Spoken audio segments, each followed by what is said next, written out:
Welcome to the Stoic Bodywork podcast, where we focus on balancing the body, opening the mind, and awakening the spirit. I'm Octavia, your co-host. Just a quick reminder, all the information shared here is for general informational purposes only and isn't intended as professional, medical, or legal advice. And since today's a guest episode, the views and opinions expressed by our guests are their own and do not necessarily reflect those of the podcast or any associated organizations. All right, let's get started. Welcome to another episode of the Stoic Bodywork podcast. As always, my name is Phil. I'm the host and creator of the podcast. And today I am joined by a very special guest, Mr. Chris Pincus of Revelation Tattoo, who has done the majority of the art on my body, about 95% of it. I've also gotten some tattoos from some of his artists that he's trained over the years. And we're going to talk about tattoos and business owning and all sorts of other things. Chris, say hi. What's going on, everybody? 2026? 2026. Am I the first person? You are the first person. There we go. 2026. Starting it off right? That's your All first in the comments. There you go. Let's start with, because you said you had seen an article this morning that actually covered this. I get this constantly in the bodywork side of things. People are always like, Phil, can I get bodywork after a tattoo? How long do I have to wait? They also ask me, like, can I mess up my tattoos with cupping? That's like a big one. They like, if I get a tattoo cupped, I'm like, I've been cupping my own tattoos for years. I'm fine, right? Sometimes the ink looks a little bit better, get some of that blood flow in there. But let's talk about some of the myths and like just like some of the ridiculous stuff out there about tattoos that we probably should cover. So let's just be honest. It has to heal. Once it heals, I mean, everything is as normal. Obviously, I mean, I don't know if I would be using very very porous scrubs and stuff on it, longevity wise, because it's your skin. You're exfoliating your skin. That's what's going to make it faded. But for people getting work done by you, I would say as long as it's healed, which is around like 2 weeks, normal, procedures should be fine. The article that I was reading coming in was immunity system. I was telling you, last year, the year before, they were talking about how good it was. That's what I was reading. Right? It goes into your skin. It's your body adapts to all these foreign inks and I guess not bacteria, but whatever is in the ink, your body learns to fight it off, gets stronger, makes you stronger. Well, not in 2026. Apparently, the article this morning is, it's hurting you. It may be, the foreign bodies may not be good for you. Man, I still think it's good for you. I just think we're looking for new stuff to. I've never seen a study go one way or the other that wasn't more than like 10 people. Right. Like, how are you going to get 10 people? And like, they do that with a lot of studies. They're just like, oh, yeah, we got these 10 people and we looked at their immune system. Like, yeah, but that could have been like they went to Pocahontas and like, came back sick. How long have people been getting tattoos? Years. So. Years. Right. Right. When did do we know when the industry started? I do not personally know. Maybe I should know that, right? That's pretty bad. I don't, but I'm going to say Mayans, we're talking ancient civilizations were getting and doing it way, I would say, maybe more natural because theirs were naturally made, but I mean, they were fine. Stick and poke, right? Right? Yeah. Like with how sterile is that? That can't be stick. Right. A little fire, a little. Right. It wasn't the first tattoo, as far as I understand it, was the stick and poke was they just made ash. And there was like certain ashes they used and they mixed that with water. And that's what the stick and poke was. Yeah. I mean, like, some guys traveling the world still do it at the conventions that come around. You can find a guy every once in a while that's going to offer that service. Just because you brought it up, let's cover that one because it's actually a pet peeve of mine. Okay. I don't know how you feel about this and I might get in trouble for saying this.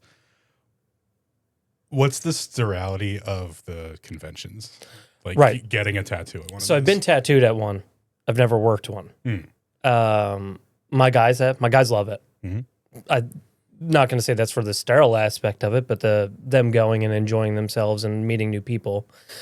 How many clients do they use? Like, do you just see one client or do they take multiple? I guess it depends because, I mean, if you're going to be busy one day with a client, you may have that client sit all day. Okay. And then if maybe you're going to be doing walk-ups on a Saturday, you probably can see a couple people. They'll go through your flash book, pick stuff out. What I noticed when I was there was getting my neck done by a guy that did win Ink Master. And he was super sterile himself. It's just you look around and you're like, what? There's a lot of people. A lot of people, a lot of open wounds, I'm not going to say it's absolutely just foul and it's disgusting, but it's not as clean as being in the shop. The shop can be controlled, right? Because I can't control everyone around myself and the convention aspect. There's thousands of people there, especially thousands of visitors. Well, I mean, that sterile aspect was actually what brought me into your shop. Like, I looked at your profile and everything, and I actually didn't know who to choose because I was just looking at Revolution. I was like, oh, they all look like a couple, like Will does like amazing black and white stuff. And I was like, what do I want? Yeah. And I was looking at your profile. I was like, oh, that's really cool stuff. You did like a lot more color than like at the time. And we were going back, we've known each other almost A long time. Yeah, it's been a while now. A long time. Back then, there wasn't like a lot of color like you do. And I was like looking at it. But then I remember like it was like bright, bold, big, like the front of your website was like sterile. Yeah. Right. Like, and there was like a picture of the shop, all the laminated floors, everything was lit. And I was so used to like dark, dingy tattoo shops that I was like, well, this looks kind of cool. Like, what's this? Different, right? And I was just kind of getting into, well, I mean, I've been in bodywork for a while, but like, it was kind of that thing. Like, I'm always like super sterile. It's one of the big things I worry about in like my practices. And so I was looking at your shop and I was like, dude, I got to check this place out because it just looked different. Right. Do you think you were kind of one of the first people that was like a marketing thing for you? Worked at a studio. Not going to name the name, but I worked at a studio, and I didn't own it. I managed it, but I didn't own it. So some choices were mine, some choices were just locked in stone. That's the way it goes. But first shop I really worked in, it was a real shop, carpet floor. Oh, like I worked at a spa that was carpet. That always skeeved me out. Right. I mean, for something that we're doing, like, carpet, high traffic, it's going to be better, especially for something like fitness oriented. That makes sense. It's got a lot of high through traffic, but like we have to sterilize everything. You can't sterilize carpet, right? So bought the establishment. We owned it, changed the name. First thing we did was remodel it. Let me tell you, when you tear up carpet, the stuff that comes out of carpet and comes out of carpet of a business that thousands of people been through, you just don't use carpet. You just don't use carpet. You know what I mean? Like, so we changed everything. My mom worked in doctor's offices when I was a kid, and the big thing that she always said was it was like sterilization. She worked in a dentist office or oral surgeon's office, and the big thing was the autoclaves, the sterilization. Everything's wiped down. Everything's leather. Everything's tile. So when I first did the new shop, it was everything that could be wiped and sterilized 100% with medical grade. What are we talking about? Medical grade sprays, wipes, anything like that, and it wouldn't, degrade itself over time. That's some of the times I'm there and I'm like, I think he uses something that's more powerful than what I use, which makes sense. I mean, you deal with actual blood, but like when you look at the industry, there's this like varied level of like, oh, this spray kills this, and this spray kills this, and this spray kills this. But I think at this point we could say like most tattoo shops, if they're doing the right stuff, like I'm never worried about an infection. If I get an infection, it's on me. Like I did something wrong at that point. Right, and I would say you did bad research on who you went to. That's also... If you do proper research, and that's what we hear the most, reviews online or looking at the shop and looking at who you're working with. If you have something go wrong in your tattoo process, it's most likely the research that you didn't end up in the right place. I think that's fair to say. Right. At this point, having, I don't go anywhere else at this point. Like I'm just kind of settled and you guys are stuck with me. But as far as the immune side of things go, like clearly the shops, if they're doing the right things, it's safe. It's, fine. Again, I've never seen a research paper that said, oh, your immunity is lax because of a tattoo, or I've also seen like, yes, it's better because of it. And I always looked at it from the macrophages are coming along. They're like Pac-Man. They're trying to clean up the extra ink, and ink is just, I don't know. It's like a powder, a watered down powder. Yeah. From the earth. Exactly. They're all minerals. Materials. Yeah. So I don't know like the chemical makeup of all of them, but I mean, any major color is going to be a mineral of some sort mixed with another mineral to make. I mean, we've been doing that in industry for years. Yep. Every textile is made on that. Correct. So you're just cleaning up these minerals, boosting macrophage production because there's something going on that it's not necessarily an infection. I would be on the side of like, this boosts my immune system. But again, I've never seen an argument either way. Yeah. 2026 says no. 2026 apparently saying... I still say yeah. I say that's just an article that needed to scare some... Right? we won't go into fear. Fear drives views, man. Yes, that's right. marketing. It's if you scare people, people want to share it because they want to tell their friend, "Oh, hey, I told you, I told you." That's what it's always the person who doesn't have tattoos. It's always like scared of them. Right. And I'm like, I've gone to the point where like when I was younger, I was kind of like, oh God, another one of these people. Now I'm more like, oh, thanks for worrying about me. I appreciate that. But like, I'm totally fine. Like I've had them for years. Yeah. I'm still good. Yep. Everything's fine. Is there anything else like the big myths? Like, I can't think of any major ones anymore. I feel like we've cleaned up quite a few over the years. About tattooing? Yeah, tattooing and just like the health and efficacy. They had that, the Mythbusters did the thing where like if you get an MRI machine, do you remember that? Oh, yeah. I mean, no. Yeah. If I was to say anything about the tattoo industry right now, that people just, when we come to the immunity infection, we as a shop and as an artist can only do so much. Once you leave our studio, it is up to you. And I think we've talked about this a ton. Oh, yeah. Is once you leave the studio, it's up to you to take very good care of it. And if you don't, there's an infection or a problematic situation is going to arise. And it's most likely from a good shop, not from the guy or girl that tattooed you. Yeah. It's something that you did. And I can tell you, tattooing thousands of people now over the last 15 plus years. I don't think people understand just how sensitive skin is when it's open to your surrounding situation and you not keeping something clean. People send me pictures of, is this healing right? And then you look at the picture and you're like, well, you have ointment on it. Good. Mm-hmm. It's covered in animal hair. Oh.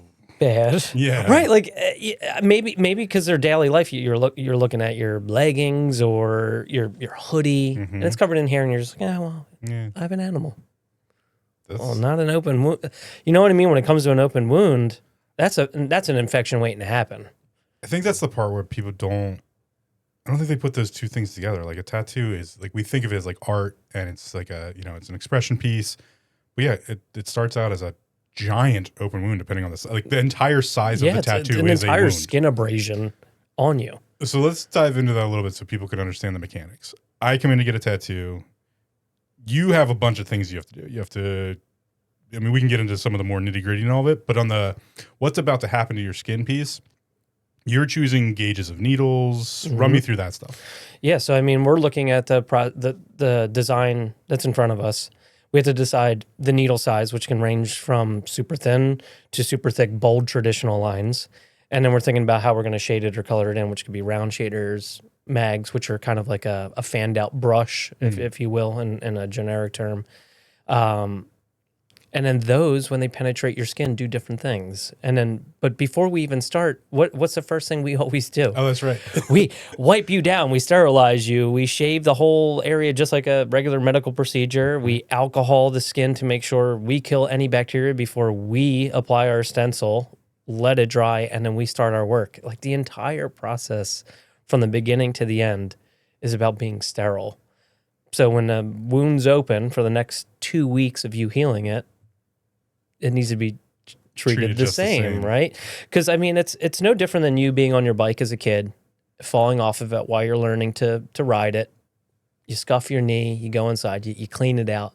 But it's a wound until it's the same thing. There's skin abrasions, right? They're anything. I mean, even just you kind of like nicking yourself on something and it has to heal. It's that same process just over and over and over again. It's not like surgery. Yeah.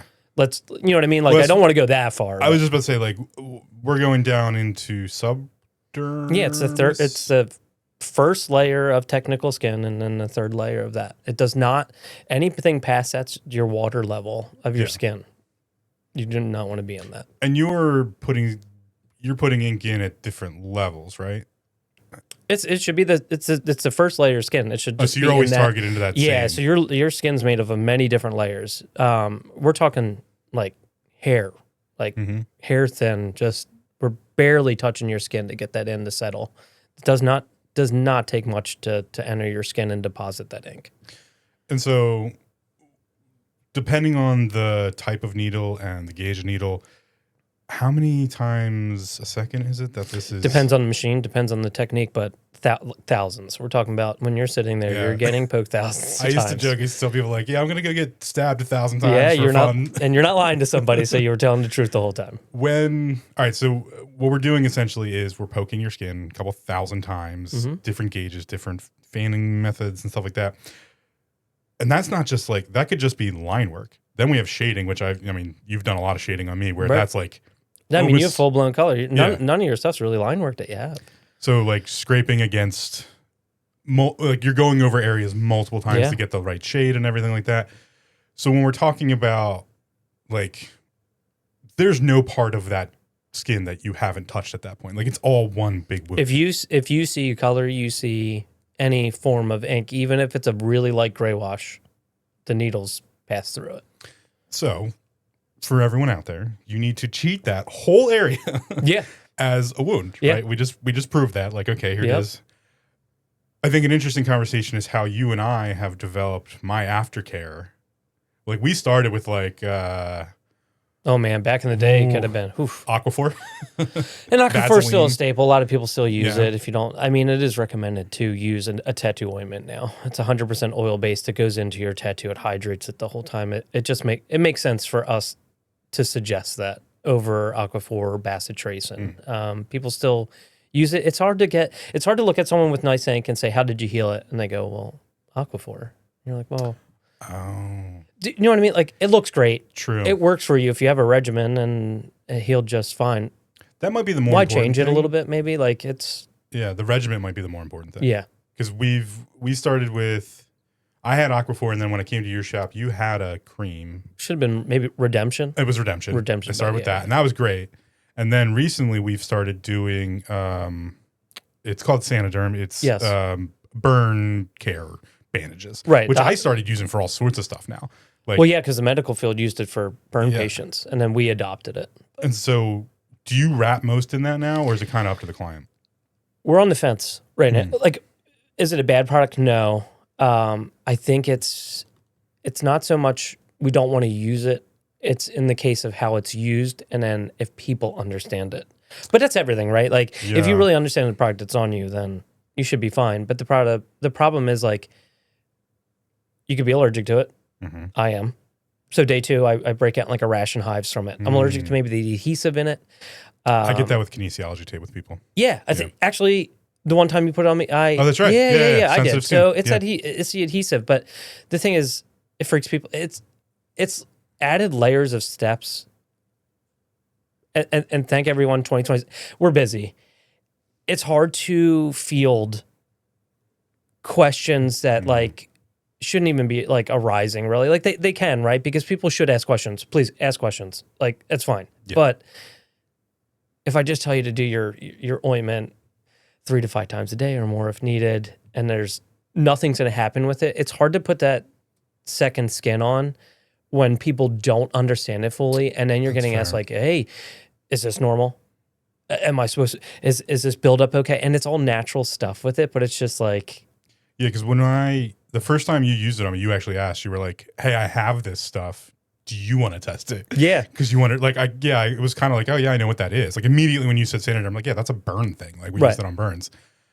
I find it works really well for me. But I think before that, even when I was using the Redemption, I was like, we changed it a bit. So I was just like, just do Redemption. And then I went from like every day, soap and water, wash it, then reapply. Yeah. Like I just like, it was just over the years, it was just kind of like, wait a minute, hold on. Why do I just keep lathering this stuff back on me? But you've seen the results from it, right? Like you've seen the difference from your first one to your last one. I call it like sinking the ink. Like the more you take care of it, I feel like the better the result comes out. It's like I just spent all this money, no offense, but like, you know, right. And honestly, to everyone out there, paying your tattoo artist is worth every dime because you can't do it and they're highly specialized. They charge what they charge for a reason. But like for the money that I'm putting into my body, right, to get this ink, spend 2 weeks really paying attention to healing it. Yeah, I don't know if it's because I got it, the newness factor's done. I'm just back to life, but like Yeah. I planned my whole, dude, I planned so much stuff around. I'm like, all right, I'm going to have to like I'm going to have to sit this way. I'm going to have to like, the way I sit on the couch, the way I sit for work, the way I'm doing stuff. I'm always like, okay, how am I going to position myself? Wouldn't you do that with a surgery? Yeah. It's the same. It's wound care 101. I don't understand. I don't understand why tattooing people don't tie that together. Like if you went to go get a surgery and the hospital tells you to do something, like I don't know, there is people that go to the hospital, get stuff done, and as soon as they're out, they're like, I've definitely had you guys be a little bit more like, dude, Phil, do this. Right. Like, but it's more like, I think just people just get comfortable and was like, no, it doesn't. You know what it is? I bet you it doesn't hurt anymore. So if it doesn't hurt anymore, yeah, right, think about it. It doesn't feel like a normal brush burn, right? Right. It's a little different. Yeah, but if it doesn't hurt anymore, then I must be healed. I must be fine. That's actually why I really like the Sanoderm. Because you don't feel it. The Sanoderm does make it like, oh, okay. And it just feels protected to me. And for us, maybe not so much me, but for someone like Will, and I think Will still does use it a ton, and so does Adam. And I would say a bigger piece that has a lot going on with it. We're talking heavy cover, like your leg. When we did your leg, hours of work on it. It's just nice to heal underneath that because it's. I'm not going to say you get to be lazy, but you kind of. I mean, you do. It's 3 to 5 times a day is gone. Yeah. You're leaving it on for 4 to 5 days if nothing's going bad. I've gone to 11 days. Okay. And that's about when the Sanoderm kind of like is starting to get to the Now, point. did you change it? No. Yeah, see, that's crazy. Yeah. That you can do that. Like, because our recommended is 4 to 5 days, take it off, wash it, and then, they say not to reapply, just start like ointment or lotion after that. But that's what I'm saying. You get tattooed enough, you kind of have like your own thing. I mean, back in the day, it used to be like, here's some wrapped in saran wrap. Remember saran right? wrap. Like I used to saran wrap it and I was told I would not try this at home, but it's wrap it for 8 hours. Once 8 hours is up, you have to take it out. You take it off, wash it, and if you want to rewrap it in saran wrap. That was like some hidden secret that definitely people no one uses anymore, but that's how I healed my tattoos 15 years ago when I got them. Mm-hmm. And I can tell you right now, when I take the Sanoderm off, it doesn't smell like rotting body underneath. Yeah. Saran wrap, when you leave it on for 8 hours over and over again, it kind of... I'm thinking back to like some of the super stupid stuff that I used to see when I worked at the bar. People would come in, they drink after their tattoos. That was one of my favorite ones ever. Like, why are you you're just bleeding? They'd be like, oh, it's just to like purge. Why are you at a bar? Yeah, that. And then not for drinking, but yeah. I mean, I'm not saying it's unsterile. It's yeah. And then people would come by and they'd be like, oh, sink the ink, and they'd slap you on your tattoo. It was like, it would happen every time somebody would come in. Like, stop coming into the bar after you got your tattoo. Right. Go home, eat some pizza, man. Like, what are you doing? So I think we can agree that you should have a regimen and you should follow it and you should do some research. And we give you a sheet with it. You just don't get it anymore because you've gotten so many. But yeah, I mean, you leave with a sheet that tells you it's a holy grail of healing your tattoo. It tells you every do and don't, and tell you exactly what to do to get a nice healed tattoo. So I would say that's something on the side of like, let's cover a couple of the pieces of, not to offend any of the other shops that are out there. Like, listen, we know there's good and bad in every industry. Mm-hmm. What are the red flags? Like, if I'm looking at a shop, what are the red flags I should be just like ask questions about? Well, right. We just talked about this on my way in. Industry's going through a weird time right now. If I was a new customer, knowing what I know, because I've tattooed before, I was a tattoo artist. I don't want to say if the shop can get you in right away, that's a problem because the industry's got this flow right now, which you may be able to sneak into a really good shop right away. Probably like a small piece or something. Right. Something small, fine. But if they can get you in for this lion piece the same day, something's up. A guy that does lions, really nice lions, is normally not getting you in the same day. I mean, it takes hours of prep. Just us prepping together with your idea and me going back, we can't get that done in a day. We usually go back and forth, and sometimes we have to scratch some stuff that we've even had planned, right? Because we didn't, so firsthand, right off the bat, cannot be done the same day. Red flag if, hey, come in. Super cheap. Hate to be that guy, but since COVID, tattoos have skyrocketed in price. People don't want to pay them because perhaps they were tattooed before then. If it's too good of a price, it probably is. Now I would say as an award-winning shop in Bucks and Montgomery County, we still try to remain relatively affordable for everybody. We have not joined the bandwagon of tattooing that has now been like, I'm just going to price gouge you because I can. We're going to come back to that. Right. Because that's on the business side. I definitely want to come back to that. Yeah, right. So another red flag, I would say, same day. Red flags. Like I walk up to the shop, like blacked out windows. Kind of a red flag if for it's me. dimly lit, I know that's like a appeal for some shops. There's a world renowned shop that is pitch dark. Oh really? That's I mean that's if it's a that's vibe, their thing, right? Yeah, I mean that's they're a all vibe. doing horror pieces. Okay, it's a vibe. It's aesthetically designed like that. But let's just say you stop into your normal, street shop or your shop that's in the area, and you're like, is it dirty over there? And you can't tell. That's why ours is bright lit. I want you to be able to look everywhere and be like, I could eat off this floor. Obviously, still don't. But if you look around, you think that in your head, you're in a good spot. And here's something funny. I mean, maybe we're steering a little bit, but ladies, I don't know if it's a study or something. They will go into your bathroom first, and if your bathroom is not clean, they know most likely the rest of the shop is probably not clean. You want a solid business advice piece if you own a business? Put nice toilet paper in your women's room or in their bathroom if there's not an adjacent men's and women's room. Women will comment on it constantly. Yeah. And they do. They notice it. And I see women, I don't even know if they have to go to the bathroom or they just say, hey, can you use the restroom? Most guys will wait till like halfway through a tattoo. The woman will go most likely before, as soon as paperwork's done, they go to the bathroom. Smart. I mean, she could be fixing herself up. So, the guys are just, But a woman is, and they always go, that bathroom's super clean. It's like, yeah. And I had to give props to the guy that taught me to tattoo back in the day when I was at my first professional shop. And I didn't get it at first. I'm steering way away from what you asked. No, But, that's fine. that's kind of what podcasting's That's about. what podcast's about. So cool stories, right? So cool story when I first started was I was an apprentice, still learning. And people said, like, how's it going? And obviously, it's awesome. You're a tattoo artist. Great. And I'm like, I'm not doing stuff I don't want to do. And they're like, well, what are you doing? I was like, cleaning the bathroom all the time. I'm like, yeah. I'm like, why? I'm supposed to be tattooing, not cleaning the bathroom. And then I finally broke down and I asked the guy, I said, why am I always cleaning the bathroom? Like, I'm supposed to be tattooing. He said, how do I know you're going to keep your station clean if you can't keep the bathroom clean? Boom, game change. Everyone I've ever hired or I've helped tattoo, or I've always told them, if you can't keep the shop clean outside of your own station, how are you going to protect your customer remaining sterile and knowing that they're in a safe environment?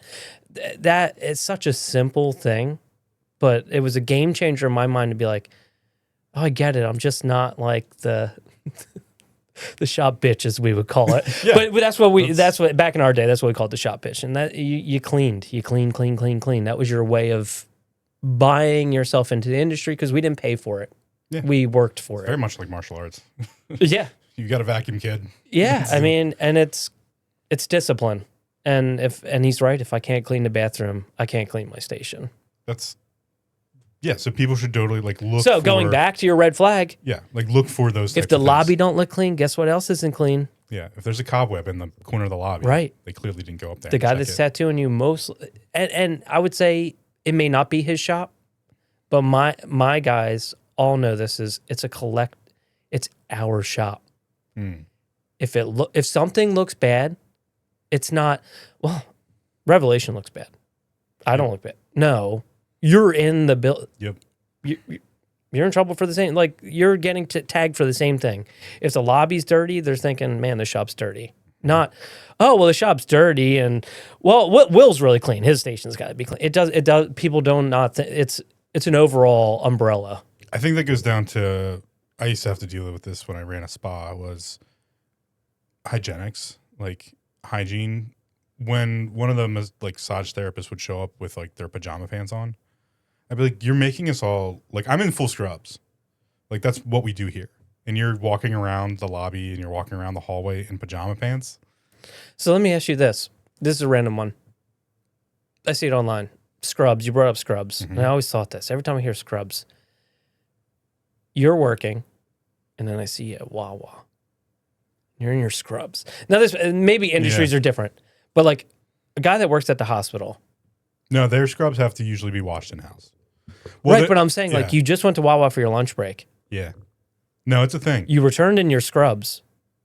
That's not sterile anymore.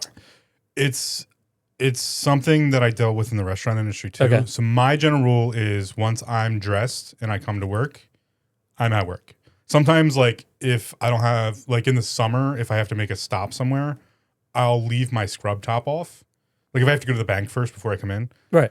I don't wear my scrub top into the bank. I might have my scrub pants on because that's a whole thing. But like I usually try to plan my day where, okay, I'm going to get dressed, go to work. I'm in my scrubs all day and then I go home. Right. I can do anything else once my day's over. And if I have my scrubs on then, I'm going to wash them. So like, who cares? But you should not be returning to.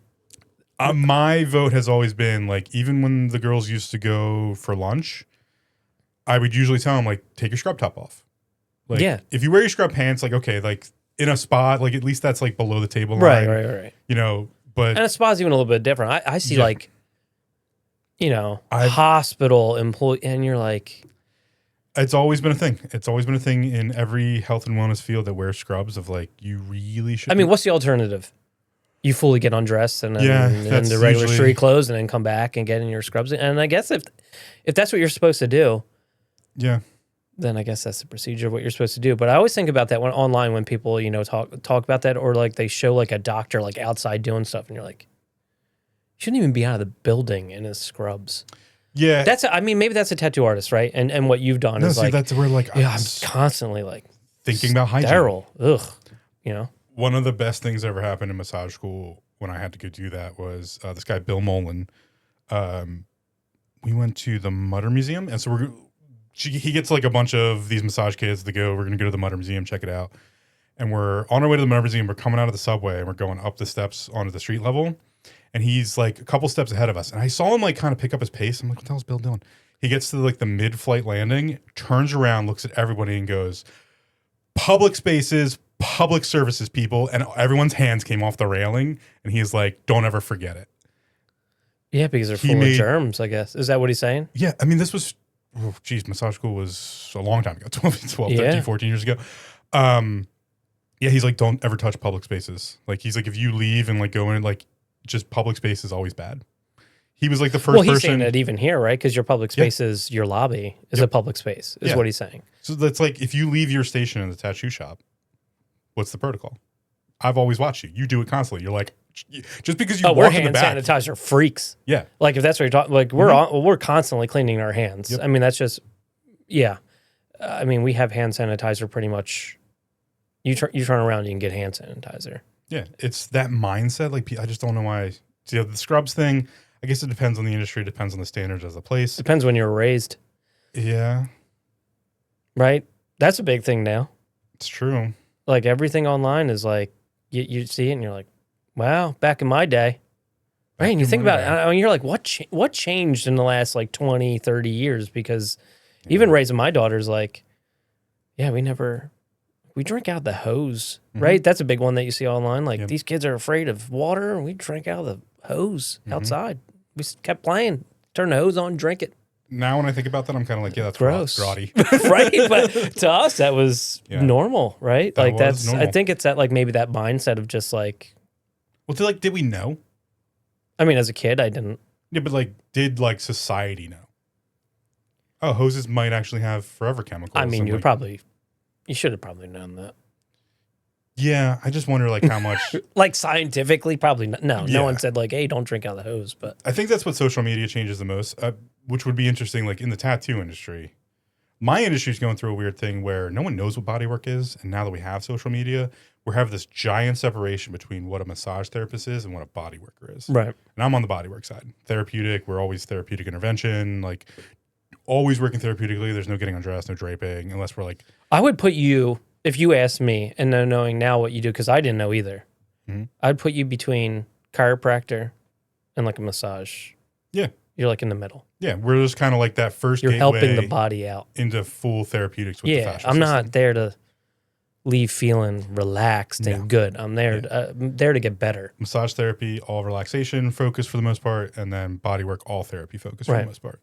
So we have this huge separation. It's only happening now because of social media. Like we have a bunch of, I myself do this. I look at massage therapists because you're not a body worker yet. You can be. That's totally fine. It's like when you take on an apprentice tattoo artist, like you're an apprentice tattoo artist. You're not a tattoo artist yet. And so I have an apprentice in bodywork, and that separation. So I wonder how much with social media we've learned, oh, hey, don't do that. Right. Yeah. How is the industry, like, did the competition level go up in tattoo? Competition went up for us internally. I believe the customer or the future tattooee does not look at it how we do. So when I'm looking at tattoos online, I think it's different than when a customer looks at a tattoo online. Ooh, that's interesting. Yeah, it'll be interesting to hear. Yeah, so I mean, we'll probably talk about this and people during like a session, and people kind of like look at you, but we'll be like the 1%er, right? There's good tattoo artists and there's bad tattooists. That's like the general blanket, right? Mm-hmm. And then we go into, well, what is good, and then what is like, wow, is that even real? And there's guys out there that do work that you're like, is that like this is the problem with AI is now we're wondering like, did that guy just do phenomenal work? Or is that touched up? Or is it touched up or is it AI? But I can tell you tattooing as long as I have that there's guys that just do mind-boggling work. Do you find they're like super niched? Like they've just gotten really good at like that one thing?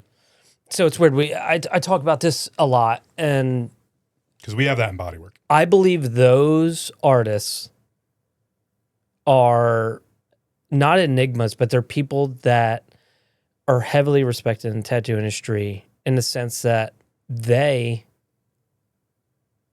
it's tattoo and that's life.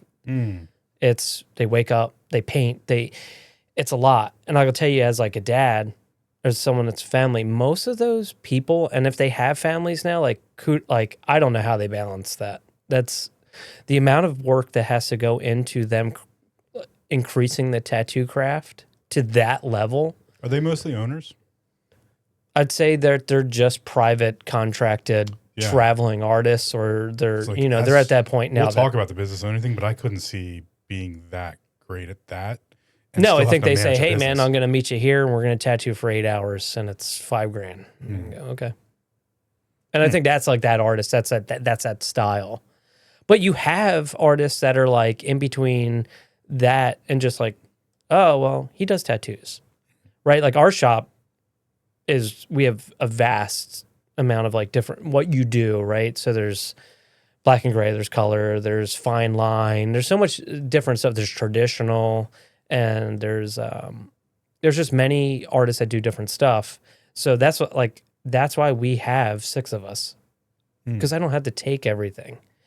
And I think that is where you can hone one thing, and it just you may not do that work that people, we talk about this like a lot in the shop, is like I do a lot of fine line stuff now, and it's always been my line work's been super nice. That's something I've always had. I get commented on the most. And that's what most of my customers say. And they say, well, you have to go see Chris's line work. Now, you say, hey, I want a lion. So, well, I don't do lions. And it's not because I wouldn't want to. I just haven't done them enough to give you the lion that I think you deserve. That's a big one, because I want to jump into some of the mental health stuff for the practitioner, but also like for the client to see this side. I've always made a point of asking.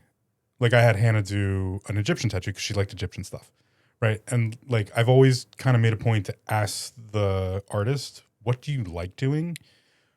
But I do it from a business side of things where I don't want to ask you to do something that you're going to feel like that wasn't good enough. Right.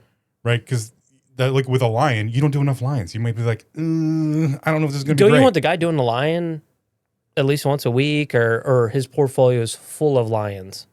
That guy... Even if he doesn't like doing them and he's crushing them out, he can do a lion, right? Because that's what he does. So, yeah, it's. I mean, every day with appointments coming in, I would say that. I don't want to say people just don't understand that it's just it's not a one size fits all. It's not, there's certain elements that just is for certain artists and there's not. And I don't know how you would get that across to somebody that I was just thinking, doesn't really know, that's not covered in tattoos, that knows that. In the industry, on the client-facing side, I feel like everyone, all they do is go on your Instagram and like, oh, that looks cool, that looks cool. He that can looks tattoo. Cool. He can tattoo. The colors look awesome. So he must be able to do this galaxy. Exactly. He must be able to do this portrait of this lion. That's, yeah. It must be really hard because you want to post stuff, right? How do you kind of focus your portfolio so they get, like, how does that come across? You would assume what you're posting is what you want to do. I think that's what we've done now. Is if you want, we've always said if you want to do more of something, post it. Makes sense, right? Because it's an ad. You're selling what you just did to someone else that may want that fine line flower piece. Oh my God, he does fine line. This is the guy. So I'd say obviously maybe if you do that off the wall tattoo every once in a while, maybe don't. And that's where people get offended. Yeah, you didn't post my stuff up. And it's like, I loved working on it. Like, I wouldn't post your leg today. Like it's been years. But I'm saying, no. Like, even if I did it today, I don't know if I'd post that up or not. Yeah. Not because it's not well done. I don't know if I want to do another. Yeah. Do you know what I'm saying? And it's not like I hate the piece. It's just like, it was a lot for what I do on a normal, like I've known you for a long time. You're like, dude, I want this piece. Yeah. It's like, let's do it. But it's like, it's not what I do every day. That's like mentally exhausting to me now. When you're talking, like a piece like that. You're talking about the pagoda piece? It just, dude, my sessions aren't that long. My sessions are shorter. I think we sat for like 6 hours. Yeah. It was crazy. Like, I don't even think, I would break you up into like 4-hour sessions now. We started, I mean, I do have to come back in and get my thigh piece taken care of, figured out, but because we just never colored it. But yeah, that was another thing we changed, is how we started to break up the sessions. It is not cool to just make your artist sit for hours and hours and hours, even if you can. I don't even think it's good for you. It's not. My back used to be like, the next day I'd be like, oh, I'm dying. Yeah. On the mental health side, is it like, you're like, yeah, I wouldn't post it because I don't really want to, it's mentally exhausting to do a piece like that. Yeah, just, if I post it, I'm going to get more of it. And then I'm going to look at it and be like, I don't want to do another one of those right now. Has that shifted in your, like, let's talk about the art pieces that you get to do. Have they shifted as far as like what you like to do now towards, are there pieces that before you were like, this was awesome, I love doing this, and now it's kind of like, oh, that's right. So I started out, I think, getting super popular in the area doing comic book illustration, game stuff, all that, and I still do it. Just not nearly as much as I used to. I mean, you used to tell me that they would take, it was like 4 hours of prep just in line work and like drawing everything out. And it's a lot. It's funny because it's like, I think I told my wife this at one point. It's like, I'm so close to being able to be able to work for like, you could be working for Marvel and so, like, the amount of work that you have to put into like comic book pieces. Like, if you see guys doing it all the time, they love tattooing. That's why they do it.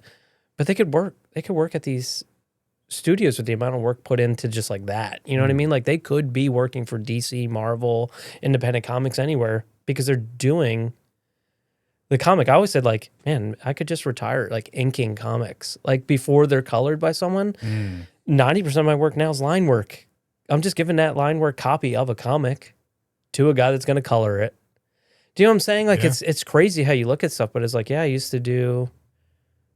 Yeah, you look at my portfolio, it's gone from comic books to fine line. It's completely different. Yeah, and I don't know if I noticed it at first. I think Will's the first one that brought up to me. He said, you got this market right now that's just beginning and nobody's doing it except for you. And here's, I think what people don't understand too is we as artists, I always tell the guys, like, yeah, it's not putting this huge line up, but I'm putting super clean flowers up of just like these bouquets, you know? And I just feel like there's a misconception in the industry when people look and they're like, well, he just does lined flowers. I think that's changed. I think people, like most of the people want, like, I looked at your lines. I need my tattoo to be like that, where that wasn't a thing back then. That was like, Yeah, dude, you did a flower. Cool. Like, I want a big skull in flames and all. And that was the guy that was like popular 10 years ago. That's interesting to see, because it's kind of like bodywork in the sense of that differentiation between a massage therapist and a body worker, right? Like, I work with the fascial system. If you can hook into the fascia, you are a skilled practitioner. Like, I can just look at someone's fascia and I can hook into it. I'm trying to teach my apprentice that now, palpation. That's the skill of being a body worker. Okay. People struggle to see that. They're like, well, what's different? And I'm like, the outcome. You bring me subjectivity, I give you objectivity. You come and you say like, oh, my back hurts, or my leg, I get this numb tingling down my leg, or, oh, I have frozen shoulder, or, oh, I can't do this action. We do it with the lifters. I was just at an event yesterday, people learning how to Olympic lift. We were spending 10, maybe 15 minutes. It was probably like 10 minutes with each of the lifters, just kind of correcting some things and then watching them go back and lift again. And the amount of change, immediately it's, oh, objectivity. These people are skilled. They know what they do. Same thing for tattoo. Like, now people know what to look for, right? Like, I think when the internet's definitely helping with that. I don't know if Ink Master helped. I was never an Ink Master person. Yeah. I think it did good. It's at such a level that, like, I don't think people understand what you're looking at. No, I think it's a TV show, and the drama's not real. It's that was the thing I hated about Miami Ink the most. Like, just like every shop is drama, and like, you know, it's the celebrities of tattoo. Like, yeah, that's and different. They need to make your a show. Yeah, it's different than your local. Yeah, I mean, probably 90% of Daily was like, hey, how you doing? Like, yeah, you know? I mean, that's true. Yeah, yeah. I mean, our shop we all talk and then we get to work. So, what would you say is like? What are the skills of tattooing that people should actually be looking at? Depending, I would say it depends on the subject matter that you're looking to do. I always say, look at the artist portfolio. If they do not have what you're looking to do anywhere in that portfolio, it's probably not the guy or girl you want to pick. But contact the shop and see if somebody else there does that. Right. Like, I get some, and I will respond with, hey, awesome piece. You have a really cool idea. I just don't do it much anymore. But so-and-so in the shop would be great for it. If you want to write them, tell them Chris sent you, because they'll know that it's from me. They'll take good care of you, and they're going to do a piece that is going to fit exactly what you're looking to do. If a shop, I would think like you just write a guy and they're like, yeah, I can get in at 3 o'clock today. Or, yeah, let's do this. I just think like, I think that's what I've changed. My entire system changed. Did you? I haven't used the new system, but we went over it a little bit. It, but yeah. So I have a new system that's like all AI generated for me based off of what I need. So it is me, but it's AI. AI's taking care of my scheduling, and I believe there's different types of tattooing. If you're looking for an amazing one-off piece, there's going to be an artist that will do that one-off piece perfect. What you may not get is customer service. So I think people really need to say, like, what am I looking to get out of this? Some people like to they want to come in, they're nervous. They want to be comfortable. There's artists that just don't understand that they're nervous, that they're having a tough time being in the shop. Like this, I think this is what people don't know. Like I believe sometimes, because we work in the industry and we're in the shop all day, that it's like coming in here. Yeah. It's a relaxed environment. But to people, like watching my daughter go to something, she's nervous. Like it could be the pulmonologist. She's like, oh, what do we do? Yeah. What are we doing today? What is he doing? You know, and I know like her heart, you know, but it's just in her mind. And it's like, listen, you're just going to have you breathe. Because we're older, right? We know. Yeah. And I would say when people come to the shop, I think like your artist loses, you're not in a normal environment. It's just a workspace. And we're not in a weird environment, but it's scary if some people are there for their first time. Yep. And it also, I remember the biggest change when you went to wireless electric guns. Oh, yeah. The battery operated guns. Is that the correct term? I was going to help you because if this goes social somewhere, there's going to be that guy. I knew it as soon as I said it. Machine, yeah, sorry. It's not a gun. You don't shoot ink, right? Yeah. I always laugh because I'm like, how long are we just going to be? People, You're gonna call it that. That's where like I have to upgrade my vocabulary. Right. I'm so It's used a to machine. Yeah, it's a machine. But when you went to the battery operated tattoo machines, Mm-hmm. I remember like going in and I was about to have a conversation with you and like I felt like I was yelling. And all of a sudden I was like, oh wait, I don't have to yell anymore. Yeah. Like there's not a lot of noise. It was just like very like, it was almost zen. It's kind of like, oh, this is cool. Some people like that and some people don't. That noise is a therapeutic noise for someone that's been tattooed for 30 years. Like, I like that noise. Like that noise means I'm getting tattooed. Most people are like, wow, I can't even hear it. And then sometimes you get like, well, is anyone having an appointment today? I'm like, yeah, Everybody's working. Everybody's working right now. You just can't hear it. And then every once in a while, we have a guy in the shop that still likes doing his traditional tattoos with a machine that turns on. We're all like, we look at it like, whoa, it's like a jackhammer. You know what I mean? It's a construction site, and we beat him up for it. But it's just mostly teasing. But man, that has changed. Like, yeah, you hear that noise now, you're like, everyone looks over. The shop's clean. It's kind of quiet actually. Like, so I could totally see like, yeah, if somebody goes in nervous. Last time I was there, this was at the old shop, but we were watching golf. Yeah, that's my thing to watch. But like, we were like, yeah, let's just watch some golf. It's just like a relaxing day. Yeah. It's kind of, there's this weird carryover between tattoo shops and gyms. The biggest, scariest person there is probably the biggest teddy bear. Mm-hmm. And everyone looks kind of like, yeah, we're all tattooed, we're all like, and so it's very intimidating. But honestly, it's probably super nice people, like just general down to earth, normal. Like, I think that's gone. You think it's finally? Yeah. I mean, I think the guys that even started that, like, I don't even know if they started, but we're just regular people. We have families. At the very first, a tattoo artist is an artist. Yeah. If anything, we're creative and goofy. Yeah. Right. For most of us, we're going through the same steps everybody else is. We're not, and I wouldn't even say we're rock star. People still put us up on that rock star pedestal because we have such a weird job. But people ask me all the time, like, this must be the best job ever. I'm like, in the end of the day, it's still a job of some sort, right? It's not, we're going through the same motions as everyone else. I just happen to, be able to wear a hoodie and jeans and whatever I want to wear and talk however I want to talk. But, yeah, I personally think that people should not be scared going into a good one anyway. If you are scared, you probably should go to a different shop. Yeah, and or look for the guy that's going to make you feel comfortable. And that's like, I would say, something I've done over the years that I believe is part of my career. My sales pitch to people would be, I'm going to give you a really nice clean tattoo, exactly what you're looking to do, and I'm going to give you an experience being in the shop. You've come to me long enough. You'll know who my family is. I know what your family is, or what you're doing, or what your business is. You're not just money to me. Yeah. And I think that's why we're thriving while so many are dying in this industry right now. Is there's more to it than just it's never been about the money when we started. And if it was about the money, our prices would be double what they are. Yeah.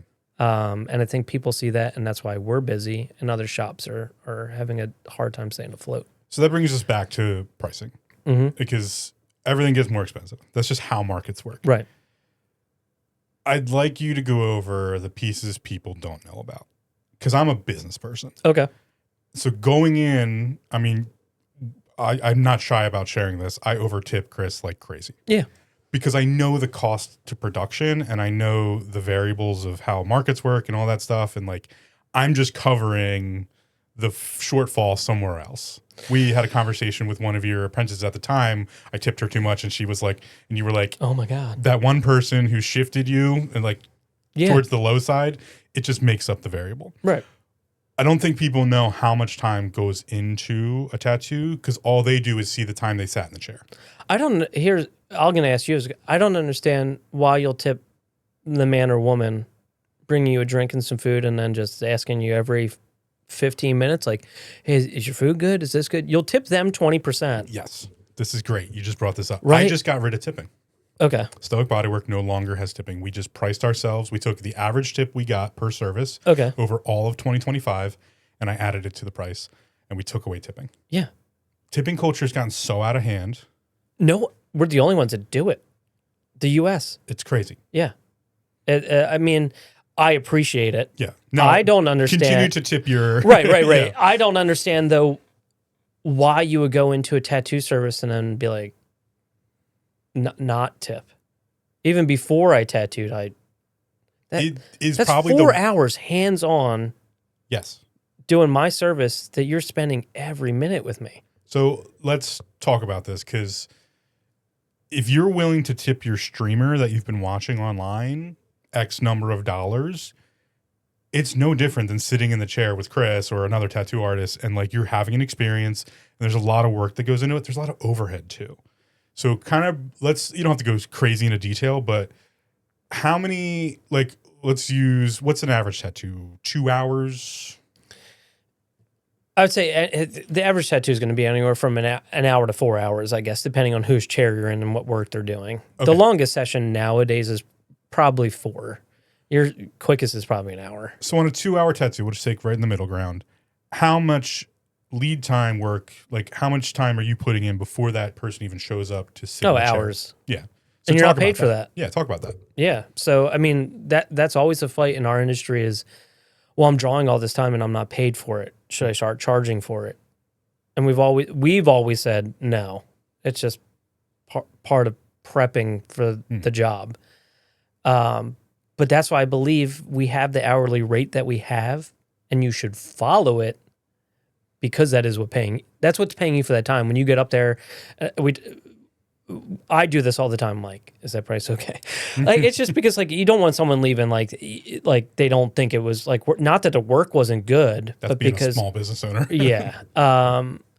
So I would say that's like, there's a lot of, especially, I mean, if you're doing really intricate work, those guys are they're leaving the shop 4 or 5 o'clock.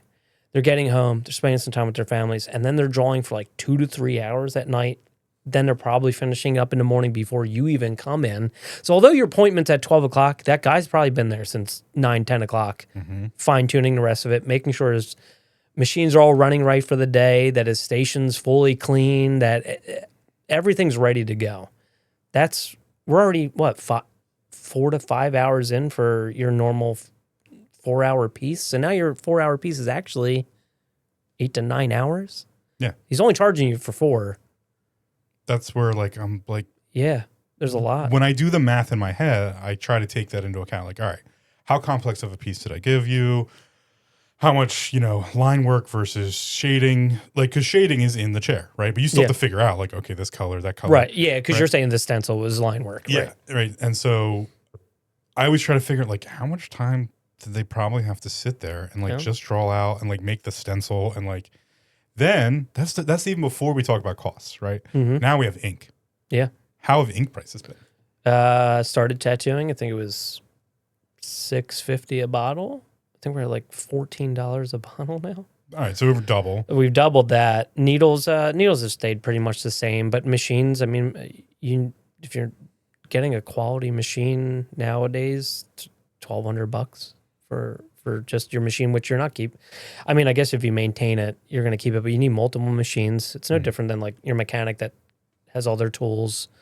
What throwaway? Paper towels, gloves, ink caps, Vaseline, the ointment that we have to put on you, ink, water cups, water. It like, man, you could just keep going on. And then there's like the Sensi wrap, the popsicle sticks. It's we carry a ton of stuff, and that goes into it's part of every setup. Yeah, because every time I get people, they're like, "Oh, how much does it cost?" And I go, I want to tell them all that, and you can't because it's just too convoluted. They don't care. Yeah. They always like, well, how much does ink really cost? I'm like, a lot, right? Like, here's the thing. Like, it's not that, okay, yeah, it's $14 for a bottle. How many, I mean, it's probably hard to estimate. How many. I mean, there could be, your normal set's like 70 plus colors. Exactly, right? So, like, it's not how many tattoos can you get out of this bottle. It's how many bottles do you have to carry. Right. Because if someone wants that specific shade of, purple or pink or. And you could mix them with your primaries. But I always found it like, what if I have to do a touch up? I rather just, maybe that's a lazy side of me in that sense of, I rather just say, no, I think that's well, smart. what color do we use on you? And they're like, lavender. I said, oh, well, let me just get the lavender out. We'll touch it back up with lavender and you're good to go. You know what I mean? Like it matched. Instead of 3 drops of this, 2 drops of that. I'm just not one of those artists, but yeah. So yeah, there's a ton of costs to go into it. And so I think people should know that up front. Barrier to entry for a new artist. Like if you were to get in and try doing it. So one of the things I like to talk about when I talk about business stuff is like, what's the process of getting into the industry? I mean, it's going to cost you a pretty penny to get in, but we do not charge for them. We stop. We don't take apprentices anymore. I don't think we would take an apprentice again. Ever again? Adam was our last one, worked out amazingly well, but they don't usually. Yeah. It looks cool on TV. It looks cool telling people that, but when you really have to do the job, they don't it's a tough job. It takes every ounce of you. It takes time away from your family. It's exhausting. This is where I talk about mentorship a lot. Like, I like being a mentor because I don't have that family life. So I have plenty of time to put into that. So like with my apprentices, I usually just kick them out at some point and be like, good luck, kid, have fun. Right. But I am also hitting the point where I'm like, I've been doing this nearly 20 years now. How many more am I going to train? Right. And how many stay with you? They never. For us, like we're training you. I train them to recuperate the money. Yeah. Of the time that we put into you is to get, hopefully you can do some tattoos and we can get you tattooing. And now we're making money. Right. You know, that's why we don't charge for it. That's why tattoo schools are bad and all that kind of stuff, because you should be learning in a tattoo shop. We've just done it to where we've dumped a year, 2 years into people. Then they fully get trained. And then as soon as they get, like they're making nice tattoos on people, they go somewhere else. And it's just like, you can't, that's just the way it goes, you know? And it's more like, now we're at the point where we have a nice shop. We're in our final shop. We just opened the new shop. Yep. It's our forever home. I just want a guy that can tattoo, that wants to be busy and tattoo. We don't have time to train somebody else. Do you think that is a shop level decision nowadays, or is that a person to person decision? Right. Because me owning the shop, they are my responsibility. Yeah. Problem is they float, and now it's Hannah or Jackson or Will or Adam or Dwayne. You're with each other all day, and now you're asking questions. Well, now the apprentices, as an artist side, I get it, and I agree with it 100%. Is they're the shop's apprentice. It is the shop's apprentice, right? I don't get paid to help him. No. I'm paid to do a super nice tattoo. I'm helping this guy. You know what I mean? Like, it's like they're now taking their time to get they don't get any value out of, I mean, that sounds really bad, but like, they're not paid to help that person. No, I think it's definitely something that creates like animosity and stuff like that. It's easier in our industry because I take apprentices. Okay. It's not Stoic Bodywork's apprentice. It's like our training that we do here, the personal training. If I wanted the apprentice to work with the personal trainer to learn personal training, we already have like a set level of things. Like for my apprentices, they have to have graduated massage school, so they have a license to touch. Okay. Right. They have to carry their own liability insurance, like their own fully functional person before I even get to them. You're just you're sculpting the fine tune of their career. I had a kid come to me not too long ago. He was like, "Hey, I've seen your stuff. Really wanted to apprentice on you." I said, "Hey, what do you know about the fascial system?" He said, "Nothing." Okay. I said, "You didn't learn anything in school?" He's like, "I learned a little bit." I said, "Take a year, 2 years, come back. Like, I need you to know this before you, like, I'm not." It's part of the job. Yeah. This is not entry level. This is therapeutic bodywork. Like, I'm one of the most advanced in the country. I just don't talk about it a lot. Right. So you better come to me with that level of like, all right, I just need to be fine-tuned, really learn the intricate pieces. Yeah. So I have like a pretty high barrier to entry before. Nothing like that exists in the industry? No. Yeah. I came from another shop. They told me to do this. And that's, Adam was in an apprenticeship before we seen him. And he came and he had certain stuff and he just, I think he was at 2 locations before and he just said, I love tattooing. This is definitely what I want to do for the rest of my life. And we sat and we just kind of looked at what he was already capable of. And then I watched, sat with him in the shop. He tattooed himself. And that's how I find out, like, all right, he kind of knows what he's doing. He was kind of taught, right? He wasn't taught to, like you're saying, like, to excel, right? And the way that I tattoo, and I guess that I taught him within months of him being with us, there was people he was previously with was like, it must have just been us.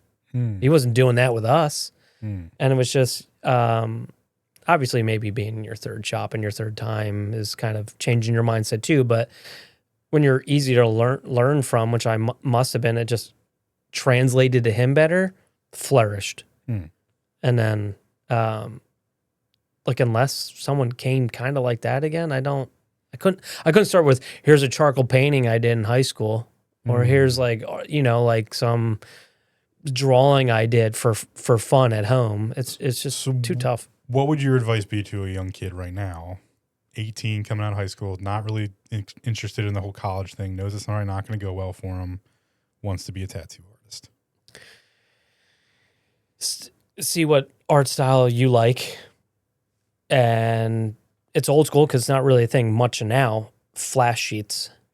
Like, if you came to me now and you really wanted a job, what would wow me and made me think about taking an apprentice? Possibly. You come to me with flash sheets that look like I could make a stencil at the machine with it and put it on you and tattoo that person. Like, I want to see clean line work and your color reference of it, and that you've done tons of sheets of it. Which is that 4 hours before the tattoo even happens. Yeah, right? You don't get to do the fun stuff, man. You did all this stuff up to. It's a prep work. I want to see someone that put in the effort of doing what's not technically fun to people during an apprenticeship, which is drawing, coloring, cleaning, all this. Because I've seen you do it with your apprentices. They sit there while they're at the shop and they don't have anyone. They're either doing is it still pigskin or is it like a synthetic thing now? Yes, it's like a fake skin, there's so many companies, but it's like a pound of flesh is what they call it. You can get them in a hand or a plank or whatever. But before that, you would just have them sitting there, lines. Yeah. Lines, trace lines. I used to just watch them sit there because where your station was at the old place, right across is before you moved it. Was the area, yeah. And I would just watch, and they would just be sitting there, just lines. It's boring. I get it, but that's what makes you good. Yeah, it's the same. Like, so when my current apprentice came to me, her first thing was she didn't say a word to me. I knew it immediately because you can just tell when someone comes in. You're like, I'm sure it's the same for you if you tattoo another tattoo artist. You're like, you're a tattoo artist. I was like, yeah, you're a bodyworker. You're a massage therapist or a bodyworker or something. She didn't say anything. She waited like 3 sessions. She was paying for sessions, and like she kept asking questions and like more. And then all of a sudden she's like, yeah. And she started telling me about herself. She's like, I did the mental health thing. I'm trying to be a professional bodybuilder. Like, I was like, all right, kid, you have the drive and the attitude to go do this. Come back to me with just a little bit more. And then she came back and I got this from martial arts. She's like, I want to be your apprentice. Yeah. I was like, I'm never going to ask you. I'm never asking anybody ever again to be my apprentice. You could be the best body worker in the world. Yeah. Go away. I don't want to deal with you. Yeah. That's how I met Jackson. The same way. So that same technique came in, he got tattooed and he had other work on, was talking, was like, and then he asked about the industry, about all this. And I said, and then he brought up, he's like, I'm kind of going to a school. I said, school? I said, there's a tattoo. Like, this was a while ago. I was like, tattoo school? What do you mean? And he's like, paying monthly to go. I sit there and I work on like fake skin for a couple hours and it's like once a week. And I was like, you can't do this once a week. This is every day. This is repetition. This is, you don't do this once a week. And then I was like, you looking to get out of that tattoo school and actually tattoo? And he goes, yeah. I said, well, you want to work here? He's like, I knew that's, and he did. He came to see what the shop was like, see who I was, and then we had Jackson for a little bit. He went to discover, a street shop. We're not a street shop. That's what's different about my shop is we're not a street shop. Yeah, explain that a little bit because. So we're a private studio now. Yeah, so we take mostly by appointment. Philly's like you're in that Philly, outskirts of Philly area. It's more like you walk up to, you guys got time for a walk-in?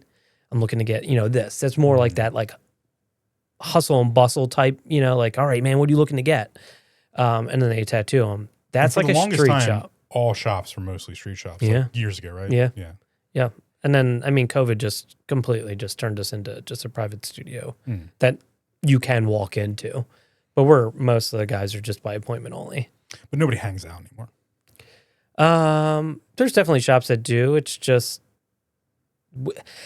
I think if you want to be in this long term and enjoy your job, I think there shouldn't be this stigma of you need to linger around to show that you want it. It's like, come in, grind it out at night drawing.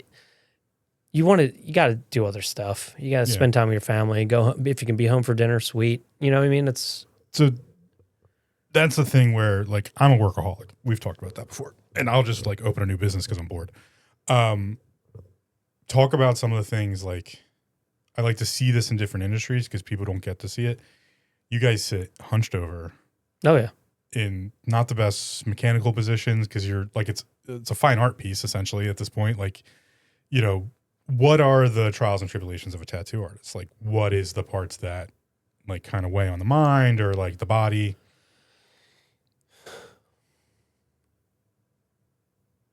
You're putting something into someone's skin that's semi-permanent, right? It's like, I don't think I see it that way anymore because I've done it so long that it's not like, now I just do it. That's like when I move someone's, like, muscle group and I'm like, yeah, let me just put it over here.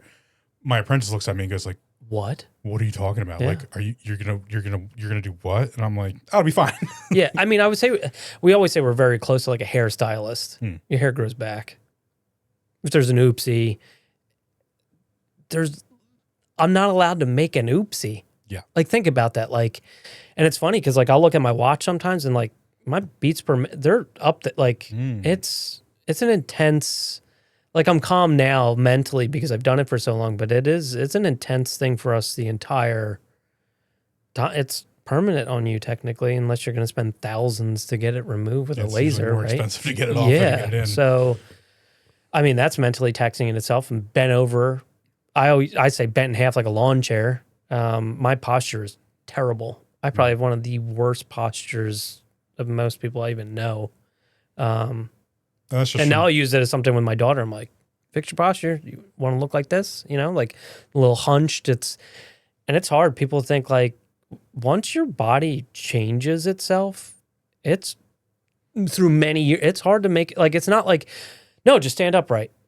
I am like, mentally, I think I am, right? This is like, we'll go into like what you did, like kind of you working on the body is like, I think I am standing up. And then you look at a picture and you're like, I'm Quasimodo right now. You know what I mean? Like, I'm bent in half. Like, my posture is terrible. And I can't imagine what that does to your every time overall I walk into the shop health. I look at you guys, Yeah, I'm like, oof. oh, this is not going to be great for them long term. But, you know, to your point, a lot of people don't understand that if you're going to correct posture, it's an everyday thing for months. And there is a point that we get to with bodywork. I do it with the lifters. Someone in your position who's like, that's your entire job, like that's your career. Fixing your posture could mess up the way you hold the machine. Yeah. Now we have to get you to reprogram, like, and now does that affect your work? Right? So there's a level that people don't, this is like the conversation between massage therapy and bodywork. You can go to get a massage and feel nice. You spend 10 sessions with me. Now, usually we don't go that far, but like 3 sessions, you could be like, dude, like my hand's a little shaky because I turned coracobrachialis back on and now your arm and your elbow's not tucking the way it used to. And like, so we have to be very careful with that type of stuff. So I tell people, like, yeah, bodywork is an outlet, but like postural assessment and change, that should take a long time. Yeah. But start young, right? Like you're doing with your daughter. Like, hey, fix it now. Yeah. When you start seeing it, be like, you can't. And phones. And phones has everyone kind of like, what do they call that? Tech neck? Yeah, they call it tech neck. Yeah. I got a term for it. Tech neck is what I have. It's just wasn't from. Yeah, it wasn't from. Yours honestly is a lot like. Mine was from being slouched in a computer chair, and now I tattoo. It's just Did both. I was a computer engineer before this, so it's like both jobs just not good for your back. It's a posture, the stress of like this is a permanent thing. Any other pitfalls for the youngins that like this is what you're gonna have to deal with? It's long hours. It is, unless you hone your craft and then you're working. You could work 9 to 5 if you wanted, like everybody else. You know what I mean? Or less if you're good. You could work your 3 hours and go home every day. I mean, it's what you put in. What you put in is what you get out of it. That's fair. The more you put in, the more you're going to get out. The less you put in, and then you're wondering like, why am I not busy? Shit, I can tell you why you're not busy. Fair. You know?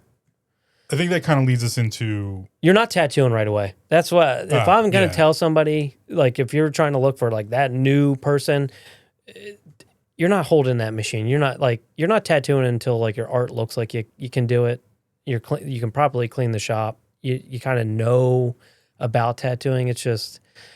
I would tell someone now, we're overly saturated. Unless you're phenomenal and you have some mind-blowing art skill, go do something else. I hate to say that because that's not what this is supposed to be. Everyone be like, it's supposed to be super inviting. The industry has had that phase of trying to be nice, and now we have too many of us doing it, and they weren't properly trained to do it, and now they just open shops.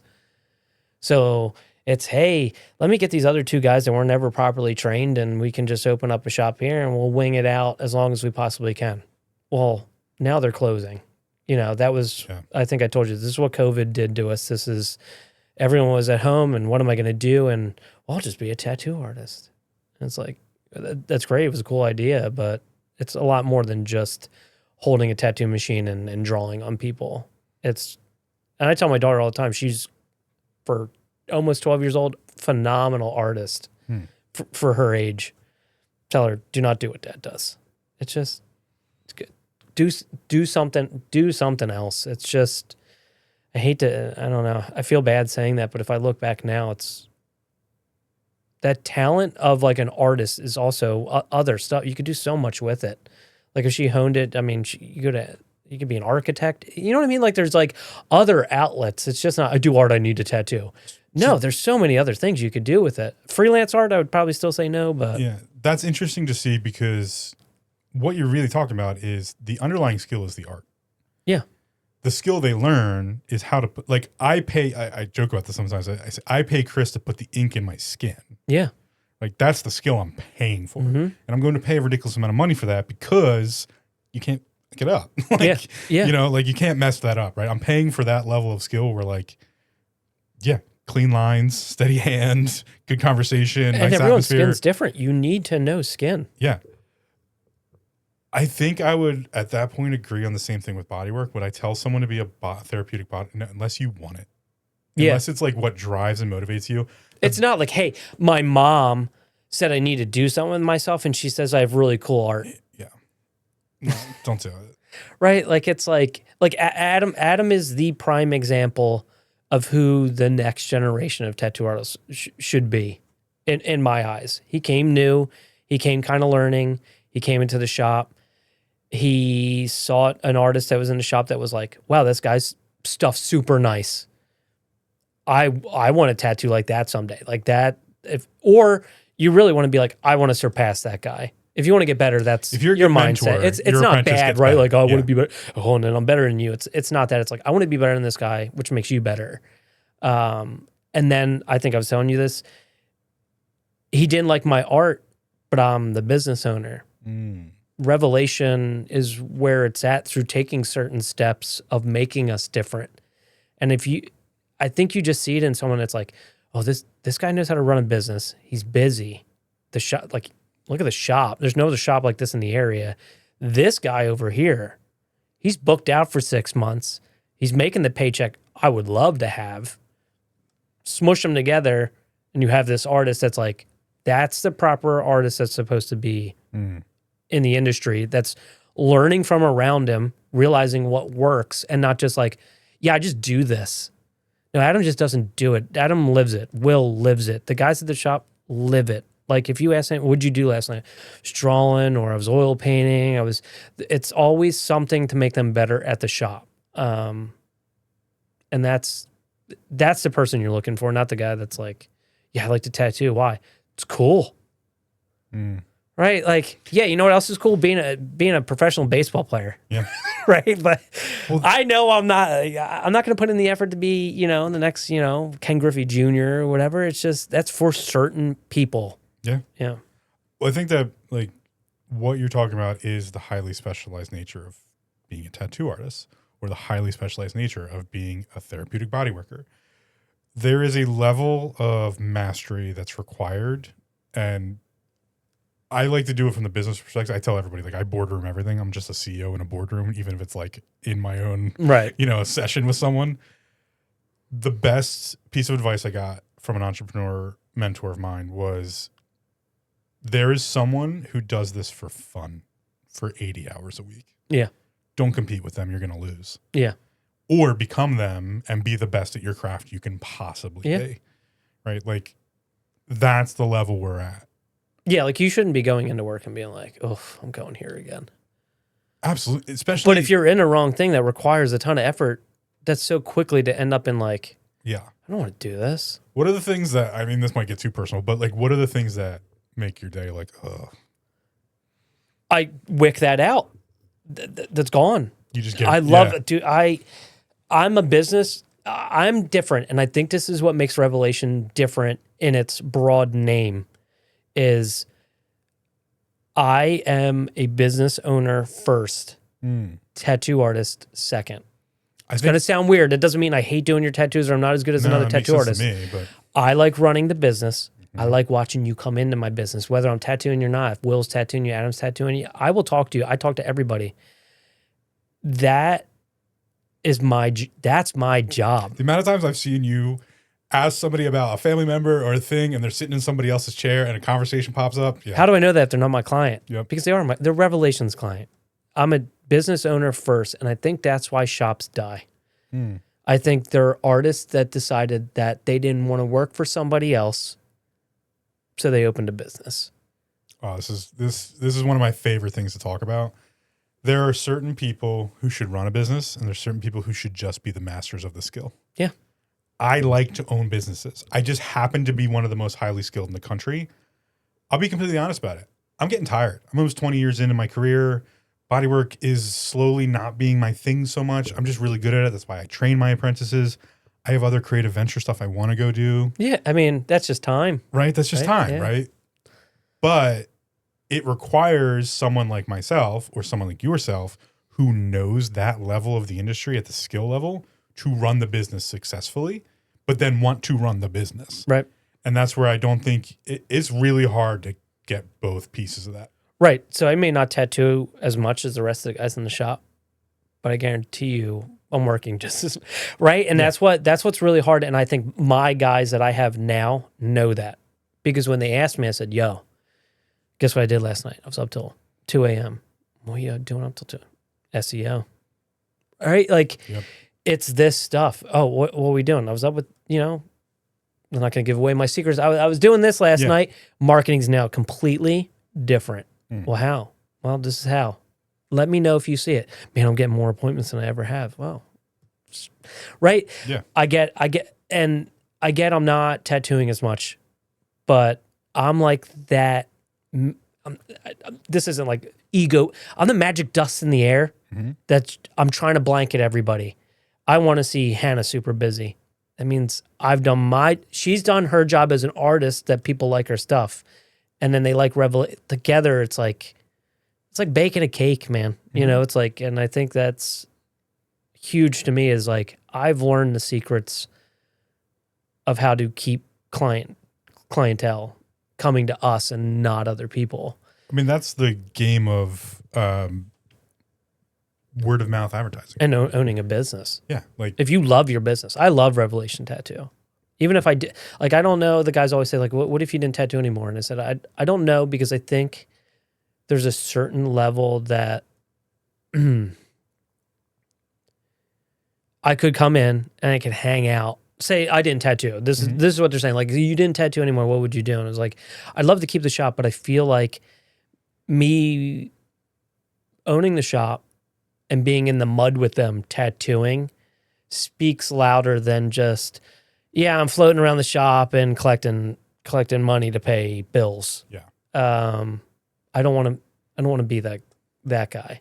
So like I have to tattoo and run the business as long as I possibly can, or there's there would be just no revelation left unless, like, I don't know, say my daughter did tattoo, I don't know, and she like that's, it would continue then and it would be there, but like, yeah, that's owning a business is what I wanted to do. Not first. Yeah, when did you figure that out?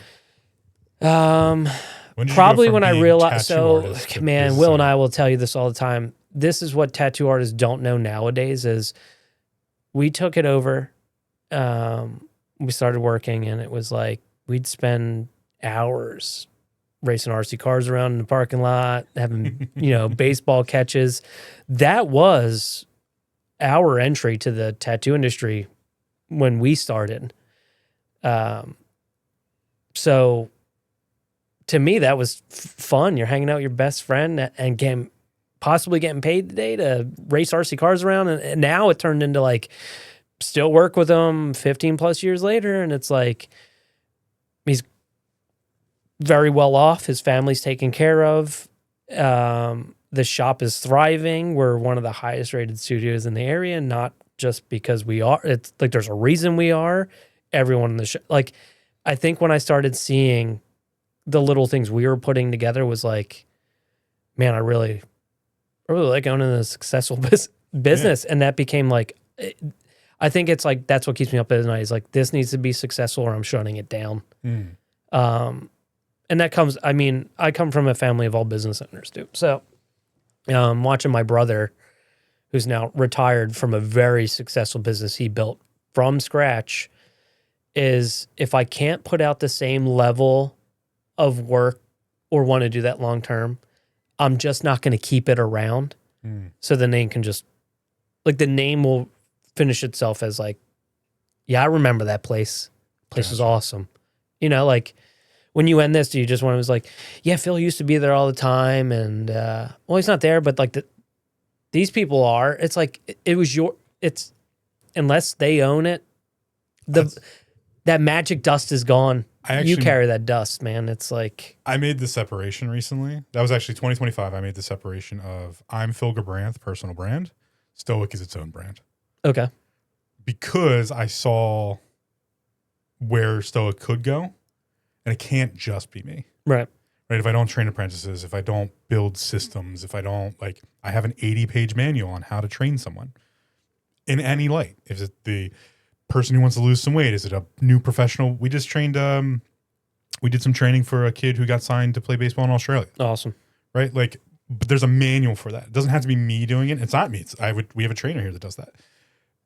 I'm starting to build the systems. It's you and I both have a little bit of a video game background, so it's like my business owning is like I'm playing a video game. Yeah. How do I min max? How do I leveling up? Yep. How do I put everything together? And then at some point, I looked at it and went, "Oh, well, I really like doing that, so I'm gonna be an entrepreneur. I'm gonna open other businesses and do more of that." And then Stoic can be its own brand and go forward. If I found somebody who came in and was like, "Phil, I want to learn body work and teach me, and in 5 years I'll take over Stoic, and I can make them better than me," because that's the point of being a mentor. Right. You can have the business. Yeah. Go for it. If that never happens, no, Stoic will close and just have been Stoic. That's it. And that's what's hard about the tattoo industry. They're not employees. They're all contractors. They're subcontracted freelance artists. They just so happen to want to work in the atmosphere that you built as a business owner. I tell people a lot when I do business advisement, like, hire for culture. Yeah. Surround yourself with the people you want to be around every day, because you're going to be around them. As an entrepreneur or business owner, we're there 10, 12 hours a day. And that's the thing. Like, yeah, so we will not, the guy could be phenomenal. If he doesn't get along with people, it just brings the whole thing. It does. I mean, and the people there, they have seniority. They're like, yo, this guy, right? Like, yeah. If you can't get along. There's always, like, I'm a person who reads everybody, and I've never had like a super tense moment at the shop with you guys. There'll be like a little like quipping back and forth. And if you don't know some of the quipping, you might feel like it's a little off. But generally, like, listen, have you ever been in a family where brother or sister don't fight? Exactly. Right. You fight because you're around each other all the time. And I would say, like, it's not an unhealthy fight. It's but it's just quipping. It's just tension. Yeah. It's like, man. And then you look later and you're like, yo, I'm sorry. Yeah. And you're like, yeah, me too. I didn't mean it that way, but I've definitely been at some shops where it was full on like, no, they hate each other. Yeah. You can like feel it. Why would you want to work in that atmosphere? I've told people, you have to hire for culture, and not culture the way people think the word culture. Like, I like this. They're into that. Oh, they're nice to be around, right? They have good interpersonal skills. They know how to like come back later and be like, I was wrong on that one. My bad. Like those types of pieces. Like if you're going to hire anything, hire culture, train the skill later. But these interpersonal skills, like if you don't have the same interests, so what are you going to talk about all day? Yeah. Like, and I mean, and you don't really need to talk all day, but you at least need to get along. Yeah. Be able to have a conversation when you do meet up in the kitchen when you're both on break. Yeah. How's your session going? Good. Like, what else? Yeah. What else is up? You know what I mean? Yeah. You do see each other every day, so not a lot changes. But yeah, it's like I like doing that probably more than the guys do because it's just I like to talk. That magic dust. Yeah, right? I like to just see what's going on. But a lot of the times it's like I am the odd man out. I'm an artist that owns it, right? You are the like, business owner. Yeah, you're like that kind of like not king, but you're like shit. He's here. You do have to make the hard calls. Yeah, and that I hate because it's like I just want to have a good time with everybody. But when shit does go south a little bit, you're like, we're gonna have to say something. Is this like, I think we collectively do that as a shop. That we'll have like a shop meeting, and then everyone discusses it. And usually the problems arise like, hey, and then it's like not like Phil said this, man. It's like more like everyone discusses it, and it's like 7 people, Yeah. Like it's like an AA meeting, you're all sitting discussing problems or whatever, it's like, or plus like, hey, I'm doing this. Is this working for everybody else? Like that's, Yeah. Checking in. Like one of my hardest things to do is not micromanage everything. So I've learned to like. Brutal. I've learned to kind of be like, no. It's your baby. She knows exactly, like the trainer here, I'm like, Stacy knows exactly what she's doing. Yes, it's Stoic's client, but she knows exactly what she's doing. I don't have to change. I don't have to jump in right now. If she asks me, yeah, I'm happy to like, oh, this tweak this, do that. But man, every time I'm like, sometimes I'll notice like she'll see me walking past and I'm looking at something, and like I can kind of see the panic moment of like the tension. Am I doing something wrong? And I'm like, no, I'm just looking. Like I'm just, like I do the same thing. I go to I'll say bye to the guys and I'll come up and they're like, you know what I mean? That weird like drifting eye, like I'm like, hey, hope you have a good weekend. It's like it was that simple, right? But it's like, it's not like like if another artist was to go over, they know they're there to just hang out. There's no way to get rid of it. Yeah, as a business owner who runs things, because you need it in the end. Like you need to be able to be like, because I could be coming over for.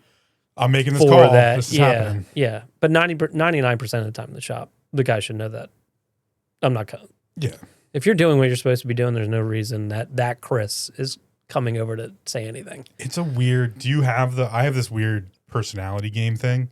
It's like which face am I wearing today? What mask? Am I the business owner, Phil? Am I the this is a client I've seen for 10 years now, Phil? Like, do you get that same thing? I kind of just I'm trying to be the fun Chris. Just picking one route. Yeah, I think sometimes micromanaging and worrying about too much stuff. I've always been that person that like, well, this could happen. It's like, well, yeah, sure, but is it going to? And then my wife is one of those people who's like, you worry about things that aren't even happening. And I'm like, yeah, I know, but what if they did happen? I'm prepared for it. I'm like a doomsday prepper of like business owning. Like I'm like, this could happen. And then if this happens, I think because I already have it figured out in my head that when that happens, it can't hurt me because you have the plan. I figured it out. You got the plan. Yeah. But it's dangerous because the people around you, like, God, you're a prick. And I'm like, I know, but it's like I'm in my head trying to figure this problem out. And it's not like you're the problem, but it's like I didn't mean to come off that way. But I'm like, I'm always working. Does that make sense? Like, I can't turn it off. Yeah, it's just awful. I'll wake up at 4 a.m. and be like, all right, I really should have done that this way, or we should do it this way, or we should fix But it feels that. good. Now that it's mine, the problem, I think this is the one thing that I don't think there's a lot of people who should be entrepreneurs. They shouldn't have multiple businesses. You're an entrepreneur. Yeah. Because you've done different things. Love it. And you're good at that, doing like, I'm going to do something for 6 months, turn it off, it's done. Yeah. Got paid for it. You know what? Because I succeeded at it. Yeah. Could I do it? I mostly do mine. I don't know if this is why you do yours. Is if this one thing didn't, this could. Yeah. I love right. checking And could I do 6 things at once? Yeah, sure. But yeah. On the business owner side, I don't think a lot of people should be entrepreneurs. And I don't honestly think this whole like, oh, you can own your own business. You can. Yes. But like we talked about before with like the mastery and the skill, there's certain people who should own a business. Mm-hmm. The type of person who's so invested in someone else's business that they're trying to run it themselves. Yeah. Yeah. That's when you know, oh, I get really frustrated because I wasn't able to make this decision that I knew was the right answer. And I didn't get to make that decision because it's not mine to make. Right. That's what made me be like, no, I'm opening Stoic. I'm done helping other people run their own stuff. I'm done just traveling places or doing little pop-up shops. Well, here, you probably didn't enjoy working for that person anymore either. Oh, no, the animosity that builds over time with that stuff, that will definitely push you into owning a business. Yep. I mean, I've lost guys and got guys back. And I can tell you, like, you need to learn that. You need to learn that there's a side of you that needs to not be a certain way, you know, like business-wise. You need to kind of, like, learn to see it from the employees or subcontractor or whatever you want, like their point of view too. Like, yeah, I get it, everything's business, but they're not thinking that, you know? It's hard to reconcile. Yeah, it is. And then I think a lot of the times, like you were saying, like there's people that should just work for other people. And my guys, I hope enjoy working for Revelation, but at the same time, they get to just do what I just have to worry about tattooing. Mm-hmm. To do the nicest tattoo on this person tomorrow at 12 o'clock, and that when they leave, they're happy. And that's for some people too. And you need both. You do. Yeah. Like, I hate to say it, and it's like, I tell my daughter all the time, and she's like, well, I want to do this, I want to do this. And I was like, yeah. And she'll look at people and be like, well, this guy. And it's like, and I'm not saying Walmart's a bad job, but Walmart needs employees. Yeah. Right? Like, there's a person that owns Walmart, and there's people that work for Walmart. And there's somebody who can start at the counter and then work them way up to management. Yeah. That's fine. That's fine. And I'm not saying it's a bad job, but the world needs a little bit of everybody. Oh, yeah. If everyone was a business owner, I don't know how that would, you know. If you want to go home, order dinner, and forget about what just happened for your day, don't own a business. Yeah. And that's, I think, a lot of my guys are, when they leave, they're done for the day. Cool. Yeah. When I leave, no. No. When I wake up, Did I forget to order paper towels again? Yeah. Yeah. Thank God my guys are good at leaving a list for me. But yeah, I mean, you're always trying to do something else. It's always trying to be the next move. But like you said, it's super rewarding. Oh yeah. Like when you actually like really put the systems together, like you said, now you have like a new AI scheduling thing. That was probably super fun to figure out. Yeah. Like find it, put it together. You get to use revamped the website 3 times. We're on our 3rd website because it works better. We both have a computer background, so it's fun to like tie that. It's just interesting, like when you become a business owner and really start doing like more entrepreneurial stuff. What was this crazy experience I had doing this thing? And then how do I put it on this thing? And then like, it's like you're like playing Legos and you're just like adding it all up. And all of a sudden you're like, oh yeah. Like me, I'm like, I can open a 3D printing company. We can do that. Like, oh, I can do business advisement. I used to be an accountant. Like you just start putting all these things together. Sometimes I get a little too fanned out. I'm like just trying to try something too crazy. It's fun. Yeah. It keeps me. Yeah. I think in 2026, you're going to start to see the rise of, and I'm not saying I coined this, but creative venture companies. Okay. People who are creative and need an outlet. I don't have an outlet. Bodywork is not a creative thing. It's an objective. Okay. We do this to get this result. I never thought I was too much of a creative person, but my neurodivergence kind of puts me in that aspect. So I'm like, I used to do it with my tattoos. Some of the crazy ideas I've brought you, and you're like, okay, let's figure that out. Yeah. I needed an outlet for the creative. So it's just a creative venture company. It's whatever I think is like a creative outlet for me. That's what the business does. It doesn't do one thing, which is hard to market, but like we have like certain avenues. Yeah, we do business advisement. We do 3D printing, rapid development, prototyping. But like we publish this podcast. We, all sorts of different stuff like that. I think that level of like creative outlet is something a lot of people need and they don't have. Like your daughter specifically, or she's a great artist. Yeah. What opportunities are we giving these kids? Like, do you make this thing? Here, take it to this business and sell it. Like, yeah, I mean, like have an outlet for it. Yeah, I mean, at the same, I guess you could. I mean, I just think but here's the problem: everyone's doing it. That is, yeah. Right? Like that's the problem with everything. If everybody's doing it, it's overly saturated, and then the people that were really supposed to do it suffer from it. That's the test the market. Yeah. And that's what I think the tattoo industry is in that right now. That's where I think my industry is, oh, I'm not a body worker. I am just a massage therapist. Yeah. And I'm totally okay with that. Giving somebody a nice relaxing day, spa day, helps a lot. Man, I'm sure they're enjoying it. Right? Like, yeah, just like a nice They relaxing couldn't wait spa for day. that all week. Yeah. That's a great option. But the industry has, and honestly, this goes to the broader health and wellness industry. Health and wellness is becoming commoditized by the day. I mean, I can tell you right now on Instagram, there's 16 vitamins I could take that's better than the other vitamin that looks the exact. I don't know what I'm supposed to buy anymore. Yeah. No idea. None. So what you need is the data aggregator, person like myself, who sat there and went like, oh yeah, I've been through this brand, I've been through this brand, I've been through this brand. Here's the brand you should try. And I guess that's that's a job. It's a job. It's a job for somebody. If you're really good at it. And you need to have the passion behind it to do it, just like you have to do it for tattoos. Mm-hmm.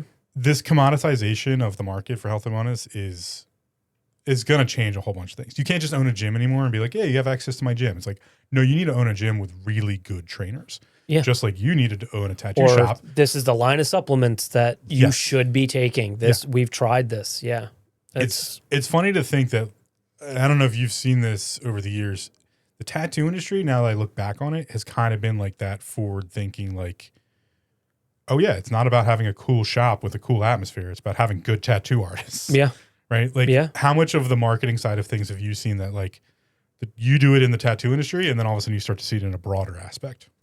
It's such a highly specialized market that I feel like you have to innovate quicker and more effectively than most. Yeah, I mean, ours was the clean and sterile thing.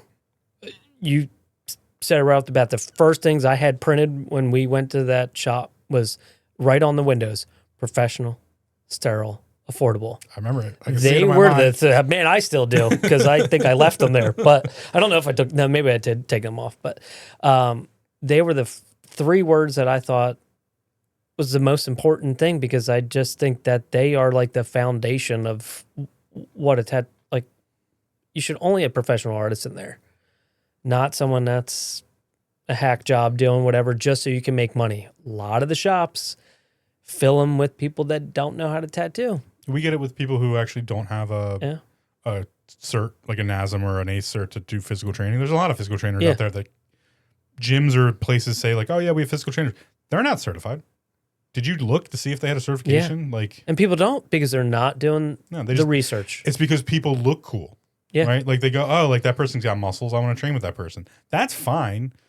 But they do need a certification to actually like work. Yeah, more than this, and then I just work out a lot. Yeah, because I just might have the genetics to look like this. Exactly. That's a thing too. That's where I wonder how much of, like you're trying to like, oh, I'm going to do this thing and be awesome at this thing.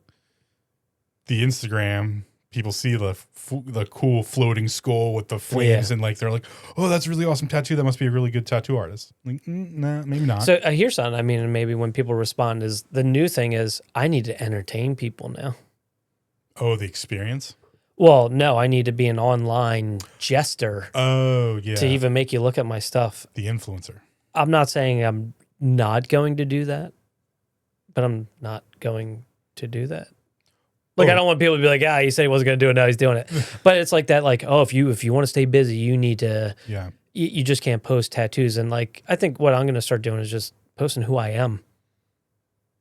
So that's right. the key. Why do I need to entertain you by juggling something? That doesn't make sense. That's not. I don't do that. I'm not a juggler. I actually did this because of what you started to do with your Instagram. I never had one, and Stoic got one last year, and now I've again separated the brands. I think you actually said it during one of my sessions. You're like, if you're window shopping, you see clean, professional. Like if someone's driving past and saw Revelation, they see it, right? Who drives anywhere to go?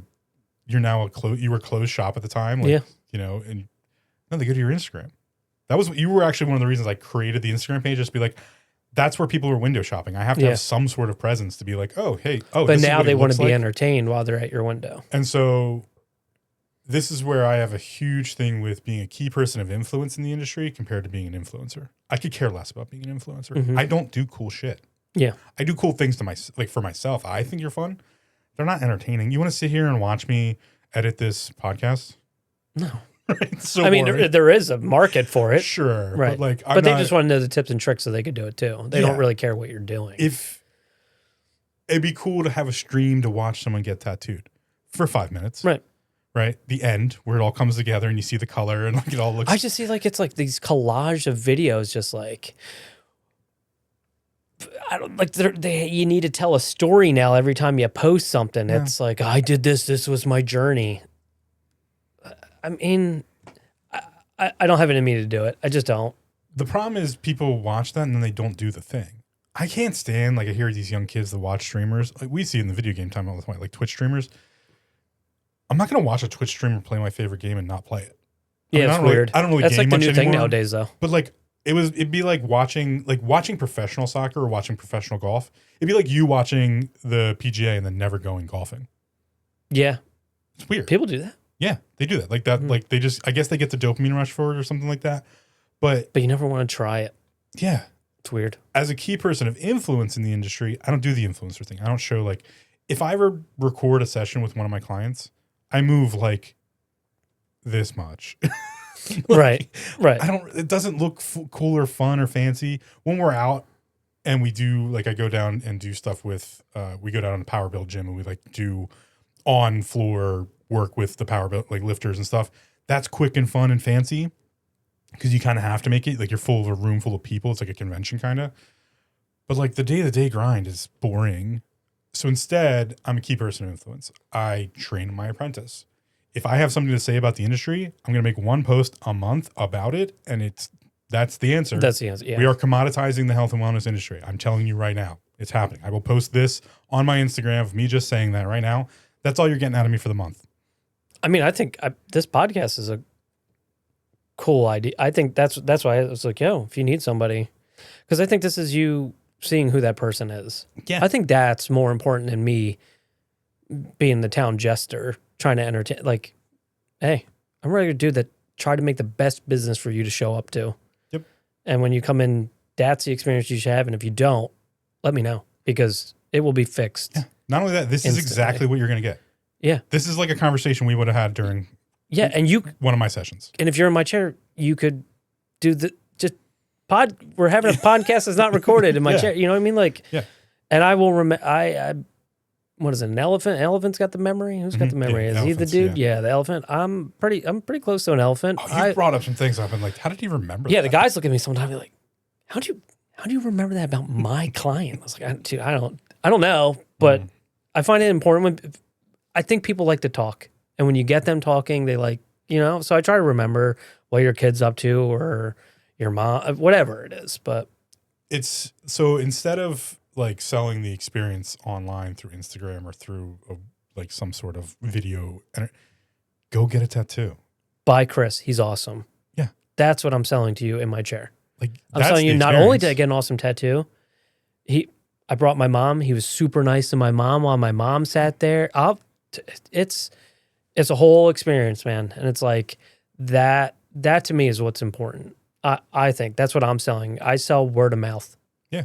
I want you to leave being like, listen, if you're getting a tattoo, if he even does something you like, that's a guy to see.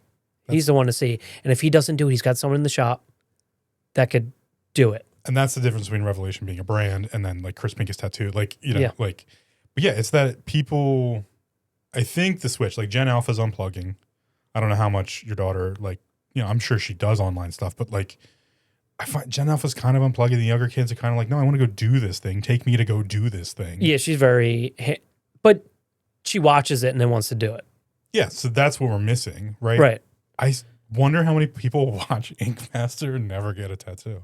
Now, tattoos are a little bit of Or how many people watch it and be like, I'm going to be a tattoo artist tomorrow. That was a bad thing too. Yeah, it looks cool, but it's not for everybody. it's not the same thing. Yeah. So to come into a couple things as we wrap up. Yeah. People always ask me, like, what should I get tattoo? Like, what tattoo should I get? Yeah. What are the ones they shouldn't get? Yeah, don't write me that. I don't know, but Yeah. if it was my idea and you're going to get anything, sure, but you're not going to it's got to be something that I feel like this is a dangerous topic because my only answer I've ever come up with is as many tattoos as I have, all mine have different pieces of them. We've been through that a couple times, but the only ones I've ever recommended someone get are memorial tattoos. because they truly mean something. It checks all the things. Like, are you ever going to be mad that you have a tattoo of a memorial of someone that was really meaningful to you? I guess no, unless you find out they did something terrible later. Yeah. But okay. But that would be like, I'm just playing devil's advocate. But Exactly, that yeah, was yeah. probably the only time you would say that. it's the only one I've ever been able to be like, yeah, that's probably a good idea. Yeah. Other than that, I'm kind of like, it's So better have I some would pieces. say it as their stories. It's I can guarantee you can point at most of them, know what you were doing around that time. Oh, yeah. Right? So you may not like it. You may not like what you got so much anymore as you got older because you're like, what? I Like, use mine constantly. but you could look at it and be like, I know exactly where I was in my life, what I was doing. Oh, yeah. And it's more like a timepiece. It's almost, you know what I mean? It's no different than collecting like a pocket watch or something like that and be like, yeah, dude, it's like a souvenir they're souvenirs. Mine are super mental health based. Okay. Like I used to come, like my days off when I used to take days off. It's been a while. I have to get into the shop because it's been a while. I used to come in just for mental health day. Going to the shop and getting tattooed. That was my Glad I day can off. help. Yeah, like that's what I did. Yeah. Like we talked about some of the stuff in the past, but like that was my thing. My mental health day was I'm gonna go take a day off. No one. I mean, I would answer some emails or Right. whatever. Take a day off and I'm gonna get tattooed. Yeah. That was a full mental health day for me. But I would say from someone that is trying to get a tattoo, think if is it going to be the only one that you get? And if not, think larger, right? Like We yours talked about has that. done that now. I did mess that up to begin with. Mhm. Not fully. Like we have room to move with stuff. But yeah, I was like, yeah, I'll get some tattoos. And then Like, I'm if you see your person as being that full flower sleeve person, yeah, you might want to mention that. yeah, because now we're trying to like fit mine, and I'm like, all right, well, we've had space and we've Yeah, left that little space. cute piece you got in the beginning may not. Yeah, it doesn't really fit in. Yeah, Yeah, it doesn't so fit in. we've done well with it over the years, but I have giant pieces Right. comparatively. So yeah, what are the things you would have them think? Oh, that's a good way. Because I've done this, and this is something I've messed up in the past. Is I would just send you something, and be like, hey, Chris, I want to get this, and Yeah. you'd be like, okay, Yeah. but this is too detailed. This is too. What are like? Give like 3 or 4 things they should think through before they contact you. Right. What you're looking to get. Make sure you have references of it doesn't have to be the same design. It can be if that's what you like and that's what you want, that's fine. But make sure you find references because references help us. The more you put into your scheduling process, the better your tattoo is going to be. A lot of appointments come through and they're very lackluster. So why would you want a super good experience and super nice tattoo when you put in a lackluster effort into tell me what you need? Fair. I'm not a mind reader. Buying So nosebleed seats here, or right. Yeah. Or you want front row, courtside seat. And I would say references. It doesn't have to be the same tattoo, but hey, I like this style. Or the coloring in this is super nice. Or the line work in this is the line work I'm looking for. It's super thin, it's super fine. Or traditional. I really like how bold this line is. Okay. Well, now we're looking how big, where at. And here's what I would tell people is just because you may be scared of getting the tattoo doesn't mean you should change what the tattoo should actually be in your head. A lot of people say, well, my friend said it was going to hurt here. Well, where do you... they all hurt. They all... Right. Yeah. They're not licked on by kittens. One But of the our endorph- artists used to say that, right? They're not licked on by That's kittens. funny. Yeah. So I would say, and if you really want it and you've wanted it in that spot, that's probably where it should go. If it's going to hurt, it's temporary. Oh yeah, the endorphins kick in. You get halfway through, Yeah. your body goes through shot. But you're going to regret being like, man, this wasn't that bad. It wasn't supposed to be on my arm. It's supposed to be on my... I'm not saying everyone should get a rib piece. It is hard to sit through that, but if you wanted it there, I think you should you're going to be able to sit for it. So, art style, placement, size, Yep. Price. price. I mean, we can design to a budget. Obviously, you're not going to get a back piece for $500, but be realistic with your budget. If it's like, hey, this is my idea, I have $600. Where are we at with this? So I think this is actually something I should definitely chime in on, because I've had to explain to people a lot. Like, these can take multiple sessions. And so planning out the sessions can plan out your pricing. Yeah. Like, you don't have to, what is like a solid time We at least frame? have to complete line work. Right, yeah. So that's your session 1. Session 1, do line work, which explain to people, like, that's essentially the outline of everything that's yeah, going that's to like, I would say, like, look, I mean, most people should know what that is, like coloring by numbers or paint by numbers.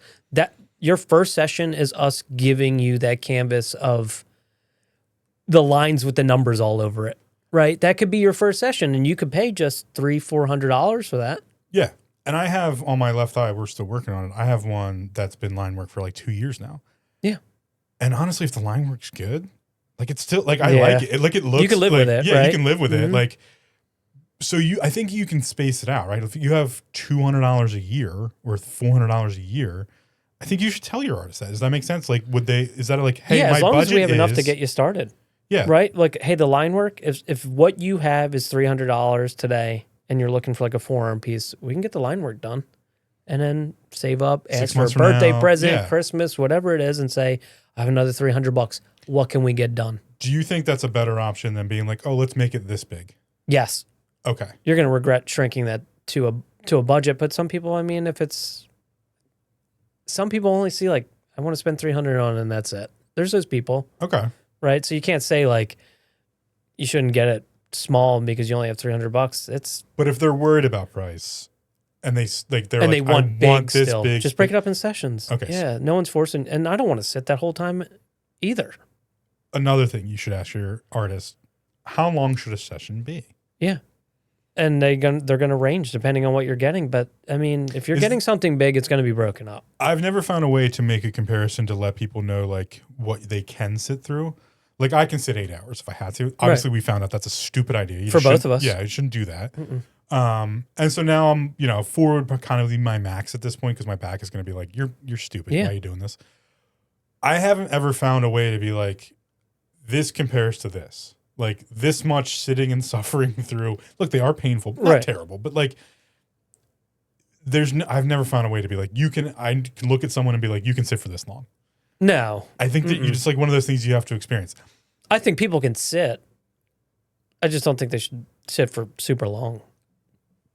One thing I'm bad with, and I think it would be cool to see the artist's perspective on, I'm 30 minutes into this and I can already tell I'm going to start fidgeting and I need to like move.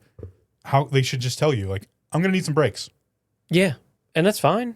I mean, I usually tell people like, hey, if you need a moment, just let me know. Even if you're feeling uncomfortable, hot, sweaty. Oh, you do go through a panic anything. moment, yeah. And there's people that like, I think younger's worse because like as you get older as an artist, you're like, they're kind of like self-conscious. Don't be. Like we don't want you passing out in the chair or feeling super uncomfortable, or if you need a drink of water, that's your body telling you probably need that. Just say, hey, can I have a second to get a drink of my water, or can I use the restroom, or can I just have a second to breathe? And because it's a lot going on at once, especially if it's your first one or a bigger piece. And maybe your first one was just lettering on your wrist, and then your next one's an entire calf piece. 2 different sessions, 2 different experiences. If you need a second, like, and that's what I say. Like when you go back to when people are shopping for a shop, you should feel comfortable telling the shop these things. If you don't, you're in the wrong. Do you know what I'm saying? You're in the wrong atmosphere. You're in the wrong shop. That's where like you've always made it pretty clear to me. Like, I'm finishing up this section. If you need a break, we'll take a break. If not, we'll keep going through. Yeah. Like, I never had to do that. Like, it was just nice not to have to manage that. I'd be like, yeah, I take a break. That's cool. Like, but I was nervous, like, when I first started, and like, should I tell them? Like, yeah, absolutely. Tell your artist. Like, but it's embarrassing, right? Because you're thinking, like, oh, no, I'm not. We don't look at people that way. I don't know. That's a stigma. Yeah, the stigma I want to get out is like being able to sit for 8 hours isn't cool. No, I don't think you're tough. If anything, I think you're stupid. You should have broke it probably up and made it enjoyable for yourself. That used to be a thing where people were like, "Oh yeah, I sat for You're 6 going hours. to have it forever. Yeah. So if you get this 4-hour session done, wait 2 weeks, wait 2 months. Yeah. But I will say, leave it up to your artist to pick the breakpoints, because there are certain, like, they are putting ink in, and like, Yeah. you want them to be able to complete these We need to sections. stop at certain portions. Yes. So, and if you're like, hey, I'm reaching my end here, we may tell you, like, I get that we need 30 minutes to reach a point I do for it with you my to. clients. I tell them, like, that's just fine. tough it out for this. I just Yeah. got to get this one thing done. But 30 minutes is different than you not saying anything and toughing it out for another 3 hours for no reason at all. What else would I put on that? Oh, color versus no color. Personal preference. Personal preference. Man, I used to do all color, and now I do black and gray, and mostly just lines. Like your leg, like when you're like, I just have lines. Like that's super popular now. Like just lines is hot right now. Yeah, they're not filled in. They're not, you know what I mean? That's okay. Oh, so that would be a good, like, people can obviously go look at your profile and see what you do now. Mm-hmm. You have other stuff on there. They'll see stuff you've done in the past. Are there any good resources for the client? Because I'm sure on the artist side, there's different resources. Is there any good resources to be like, you had to teach me, this is traditional, this is line work, this is anime style, this is, like, is there any place or places they can look to be like, this is the different styles? I think Google is so advanced now that you probably could just, like, if you did realistic lion tattoo as like a reference, and you're like, oh, mine doesn't look like that. You did illustrative lion reference, be like, oh, that's what I like. You're looking for a guy that does illustration, not a guy that does realism, and not a guy that doesn't do either. You know, it's like, so they should look at styles, yeah. way before even contacting anybody. Yeah, because you're going to want to, even if they're finished tattoos, they can be other people's tattoos. You're not going to copy that person's tattoo. But the reference that you're like, this flower, the way that this looks, whatever this is, I need this. Like, look at the portfolio, and if the person doesn't have that style throughout their portfolio, they probably don't do what you're interested in, right? So that's what I would say is, like, you would find references of what you really like, and then you go look at the artist portfolio and be like, oh yeah, he does, that sunflower looks like this sunflower in his portfolio. He can do it. Okay. Right? Like, Yeah. you're going to see, oh, I like this face of my, like this portrait of this lady is super nice. I want one of this of my grandma. And then you look through mine, and I don't have a single face in my entire, what? I hate it. You shouldn't be I'm not. Yeah. You're contacting the wrong guy. And in that sense, for that job, look at because I know some people probably don't have, we have you can hit 30 different tattoo shops throwing a stone around here. No, yeah. Some places that don't have that, the recommendation there would be, make sure you look at everyone's portfolio at the shop. Yeah. And confidence is great, but make sure they have a portfolio that matches the confidence of, because they might just be hungry. Yeah. Because like industry's very, like we said, thin right now. There's too many artists for such a small like area. That guy that is super hungry to do your grandmom's portrait on you may not even do. So what do you think would be like a good number for, I'm looking at somebody's portfolio, I want this type of work. Like, your shop's pretty, like, if we look at Will's portfolio, you know what he does. Black and gray, super hyper realistic, like amazing. Like, it makes marble look like marble on your skin. Like, what's he not do? Color. And what else doesn't he do? Small shit. Oh yeah, he does giant pieces. He'll take it, but that guy, he wants to sit. He wants to get you the nicest tattoo possible. He doesn't want to sit with 16 different 1 hour tattoos a day. He wants to work on that one big lion. Like, looking at his, it's like, he's a great example of, like, it's super clear what he does. You're doing a little guesswork here. You're looking at shops. You're looking at portfolios. How many of these pieces do I want them to have done to say, like, okay, yeah, they do it? Obviously, one, enough that you're like, this guy can probably do this. Like, I seen 3, 4, 5 flowers, and they may not be the flower I wanted, but they're done in the style that if he did do that on me, I'd still be happy to have that. How can they look at them objectively to be like I would look at them just because I know what you've taught me over the years. Do all the lines look clean on all of them? Do they all look fairly not like, yes, each piece is unique, but like, is one like completely whimsy and one is completely like, are they way off like different? I would look at quality, and if you're looking and you're like, nice tattoo, nice tattoo, nice tattoo. And the guy does nice tattoos.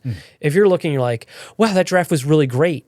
And then you keep scrolling, you're like, that bird's a little, what's up with the bird? And so make sure you check the whole portfolio. The whole portfolio. Yeah, things. there's sometimes that you just have that day that, I mean, I've looked at people's online and be like, wow, that's a really nice tattoo. And then looked at the guy's portfolio and was like, oh, that might be the nicest animal he's ever done. And that might be the only animal he's ever going to do. You know what I mean? Because he's done ones after that and be like, that was my next question. What happened that session? Like, you know, obviously people are posting online what is their best work. Is there any way to know other than Google reviews about the shop? I mean, the vibe of that's why I'm saying, like, is there enough work on that portfolio that looks like when you go, you're going to be walking away with a similar? Because if you're not knocking him out all the time and he only has that one standout piece, that was a magical moment for him. Gotcha. Right? So, like, if you were to look at mine, the bouquet of flowers that I get, most of mine, it was like, that's hot right now for me. And it's like, yeah, go on my Instagram. You're going to see a ton of them, and they're all the same quality. Yep. Not one was like, that was really nice. And then there one was like, oh, yeah. I mean, the flowers may not be for you, but, like, the lines are crisp. They're clean. It looks good. Like, it should be, cohesive throughout the whole portfolio. What I'm doing is I'm kind of breaking down, like, the things that I do in my industry of, like, people go in and they see cupping. Does Phil do cupping? Yeah, I do cupping all the freaking time. Yeah. I don't do this. Like, I don't do this type of technique. I work with the myofascial system. This is a conversation that I have. That'd be like me coming in and being like, yo, you do that. What was the thing with the acupuncture? Yeah. You might do it, but if I seen you do it once, and I can be like, yeah, I'm going for this extensive acupuncture, thing with Phil today. Like, it's just, and you probably don't want to do it if you're not posting about it. I'm not licensed, so yeah. Exactly. Yeah. There you go.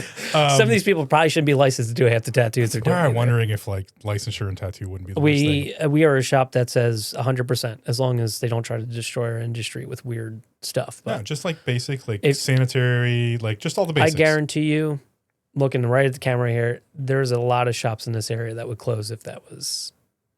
I had a feeling, yeah. Yeah, and let me just say this to people: just because they own a tattoo shop doesn't mean that they should, because PA does not regulate tattoo shops. They just put. What's that say to you? Oh, that means that you, Phil, I want to own a tattoo shop. Just do it tomorrow. You could do it tomorrow. Yeah, $1,200, buy a machine. Just because they own a shop doesn't mean it's a good shop. They've done some poor regulation in the sense that, because they did it with our industry and now they're over-regulating, which is obviously the worry, but they do tattoo shops at the township level with calling them tattoo parlors on the docket for if you want to, like, open you have to, location, when you have to do your new place, like zoning and all that. Yeah. That's how they regulate it. I think I'm with you. I would say there needs to be a board. Yeah. Just cosmetology has it. Exactly. Right. It's just it's how does hair have more it? Permanent, right? Yeah, how does hair have it? We don't. Yeah, so, and that's fine. You could tell us what we can and cannot do in our studio atmosphere or whatever. But I would assume that if they did that, it would be like no laser removal, because laser removal should probably be done. Yeah, that requires a laser removal place, right? So that regulation's fine, but we need sanitary. You should be logging your inks, what you're ordering. Needle, you should have someone come in and be like, we want to see sanitary logs of. So, like, you guys would pass. Yeah. They don't know about that. A lot of people do not know about this in massage in PA. There is a certain amount of lumens that must be able to be produced by the lights in the room for sanitation. Makes sense. I think it's 130 lumens or something like that. Don't quote me on the number, but usually a window is not good enough. They need another light source in the room. Okay. To make sure you can see. You mean your natural, like your fluorescent light or whatever may not be enough. It doesn't have to be on, but when I do turn it on to wipe down a surface, I can clearly see what's on the surface. That makes sense. Right? Like, that's a regulation. And it makes sense when you think about it. Yeah. No one ever, I've had one inspector test for it because I told them to test for it because I was curious. Okay. But, like, stuff like that, like, yeah, that should just be in there.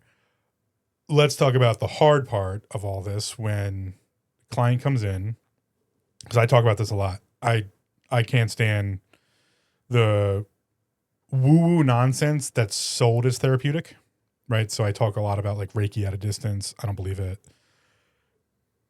Quote-unquote energy healers who are really just selling an experience. Sell it as an experience. Don't sell it as a therapeutic. I have no problem, like, you can do whatever you want. Just stop selling somatic release stuff for people who aren't mental health providers. Like, you're not qualified to do that. Don't do that. Yep. So I tell people, if you get this vibe, leave. Yeah. Do it respectfully, leave. Let's talk about in the tattoo industry.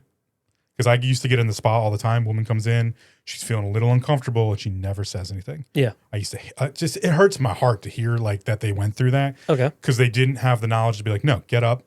You don't have to do anything other than walk out of the room, walk up front. You could walk straight out of the building if you want to. Tattoo shop, obviously it's not to that level, maybe like uncomfortable, but when I think it's like if you get to the mirror with the stencil on and it looks Yeah, you're not lying. And I would say I've had people that went to the shop and been like, yeah, I should have just told them to stop. But you sat for another 2-3 hours anyway. Like, funny story. Okay, funny story is we will put the stencil on you, and I already know it's not right before I even tell you to go look at the mirror. But I'm telling you to go look for a mirror for my own purposes. mm-hmm. But then, like, your reaction is funny to me sometimes because I'm like, they're like, I love it. Like, man, I sometimes like, do they even look at it? And they may not know that it's not perfectly straight, but I'm like, it's not even centered on their, like, I misplaced it. And I know I did, but what I'm going to ask them next is like, do you like the height it was at? Do you like the size of it on your arm? Like the things I can get out of it. That's why I still have you look. And like, I love everything about it. I'm like, it's not even centered on your arm. And you're like, I'm not going to do this because this is wrong. Right. And then I'm like, we have to get it off and re-put it on. I'll show you. And then they're like, oh my God. Yeah. It looks, yeah. And that's fine. That's someone not knowing. But like, if you look and there is anything about that stencil that I don't like the size, I don't like the placement, a line looks funny, like, hey, we know this line's not right. Like that, it's not going to look like say, so, and if that artist gives you, what is it? Pushback? Shit back? Yeah. I mean, if he gives you shit about like saying something like that, that's probably not the guy to be with. Like, That's a red I'm flag like, right there. yeah, that the rest of the experience is probably not going to be that great. I would say having, obviously I have quite a few. That's like the last port of call. That stencil's on, you looked at it in the mirror. Now I've with you over the years, I've just been like, yeah, like it's fine. I already know. Right. Because you've done enough. But you're talking more about the first one, if you're a little worried or anything like that. Or new to the shop. New to a shop. The last port of call is you're in the mirror. I'm tracing that. Don't take 10 seconds. Yeah, I'm tracing it, technically. Take 5 minutes if you need to. Like, look, just all different angles. Because, yeah, like once it's now, there's always that time where, I mean, I suppose this would be, if they just put the stencil on, you walk in the mirror, say yes, and they immediately go grab their machine, stencils don't dry that quick, right? Like, 10, 15 minutes for it to fully dry. So you have plenty of time. Once that stencil's on, you should have 10 to 15 minutes. Yep. Look at it in the mirror, check it out, walk away, come back. And if I come back and you and your friend decided that something was off with it, you still say something. It's going to be a little bit harder to get off, but we'll get it off. But yeah, at any moment, once that needle starts rolling, last port of call. That's it. Like you're on the cruise rolling. ship. Yeah, I mean there can be maybe modifications and some stuff, but that's our cheat sheet to getting your tattoo done. Because I think a lot of people would be super worried about just like being like, no, I'm not doing this. Yeah. I think, look, it's permanent. Like you have to just be like, yeah, sorry, like this isn't what I'm looking for. This isn't what I want. Yeah. Right. Like, and here's what I usually say too.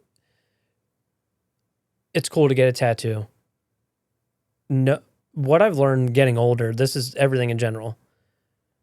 Nobody cares. You really care, dude. That's what I've realized getting older. Kids? Yeah, and it's like no one cares that you got the it's going to be cool for a second. No one cares. You're the one that lives with it. You're like that's everything in life. Like golf has probably taught me that no one cares what you shot.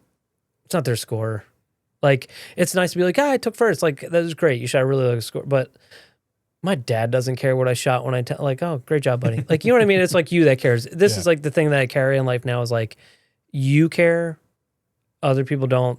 So don't just get that tattoo because you want to show it. Nobody cares. Like, do it right is what I'm saying. Like, if something needs to change, it needs to be pushed off. A design needs to be rescheduled. It's okay. It's okay. Like, do you know what I'm saying? People just do something to do it, and it's not right. Tattooing is not the industry to do that with. So I think it'd be cool to finish up with some life advice because we both have done a lot in our Yeah. lives. The piece of advice I'll give just from what you just said, there are two major emergencies in life. I've seen both. Asphyxiation, can't breathe. That'll kill you very quickly. Unstoppable bleeding will also kill you very quickly.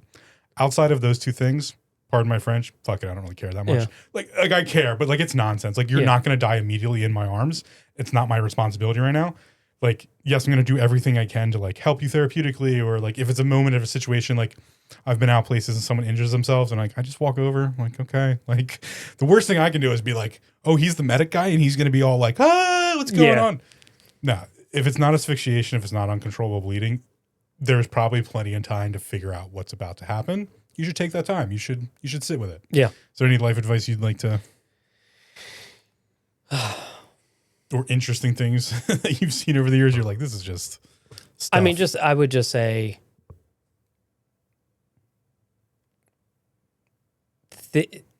who said it? I think Johnny Depp said it and just said like, what was it? He said something. It was in like one of those things that's like on Instagram where he's like, caring too fucking much, it's just not for him. Like it's, you know what I mean? Yeah. Unless it like kind of what you're saying, like it's just things are not as big as you think they are. Yeah, we get so inside of our heads. And I on think that like stuff. I've learned I'll be 41 soon. I can tell you, I've made I'm still making a lot of changes. People make mistakes. People aren't perfect. There's a lot of time to do a lot of different things. I think my big thing, tattooing is like therapy. Mm-hmm. You may be in a dark place and things may not be that great for you right now, but there's a ton of people around you that would say otherwise. They enjoy you being here. Yeah. This is not, I guess it is like it's not, I'm not like one of those people, but it happens a lot in the chair, and it's like, what you're experiencing, it does subside, and there's people around you that are willing to help at all times. And I don't think I've always thought that. I thought like I'm on my own. Mm-hmm. I'm gonna do this on my own. And when I realized that, even if it's business related, and I talked to like my brother about it, and I'll share this is something personal for me. I have two brothers that passed away and two brothers that are still here. My brothers that are still here, super successful. Like if I'm successful, they make me look unsuccessful. But and one is in his 50s and the other one's younger than I am. And I would say that I recently talked to both of them, and it was funny because it was like, how you doing? Which we're not that type of family to really do that, but it was like, I've been going through stuff, so I'm like, I'm just like, how's it? And they both just said, tired. And it's cool to be tired, but it's cool to also say you're tired. Like you don't have to, you know what I mean? Like, do you get where I'm going with this? Yeah. Right. No, like, it hit me I'm right. tired, man. Like, and then you're wondering like what everything's for. And it's just, I think you're worrying about I think when you start thinking that, you're looking at the stuff that is not going to give you that satisfaction of like, you're here for your kids. You're here for your relationships with people, that car, it's social media. And I think that's my statement is to people is like, it's okay to be tired, but chase the correct things in life. And I think that you'll see a lot of your own life change when you forget about the stuff that no one cares that you got a Lamborghini, man. Can't take it with you. You know what people are jealous of when you tell them and all you have is happy shit to talk about. Yeah. Man, that guy's a really happy guy. When you're really happy, not fake happy. Yeah. When you're really happy and you're like, that guy, he's doing it. He's living it. That I want that. Like that life is usually someone that's just genuinely happy. The genuine happy thing is, you've known me a long time with my mental health stuff, and like I struggled with a lot. I find myself laughing out loud, smiling. Things I was like, I'm never gonna do this stuff. But I will tell you, I'm tired. Yeah. I've been doing this 20 years. Like I'm tired. Good tired, but tired. But like on the mental health side of stuff, we won't dive too much into it because kind of the end of the episode here. And it's something I get into a little piece because that's its own episode, right? Like yeah. Well, Stoic Bodywork is all about balancing the body, opening the mind, and awakening the spirit, right? That last piece is what you just described, right? Like, what am I doing here? Yeah. You got to figure that out. Like, you got to figure out, like, what's the point I get up and go to work every day? I do it because I'm having fun. Yeah. And whether you're spiritual or not. Yeah, exactly. Yeah. It's magical to be here.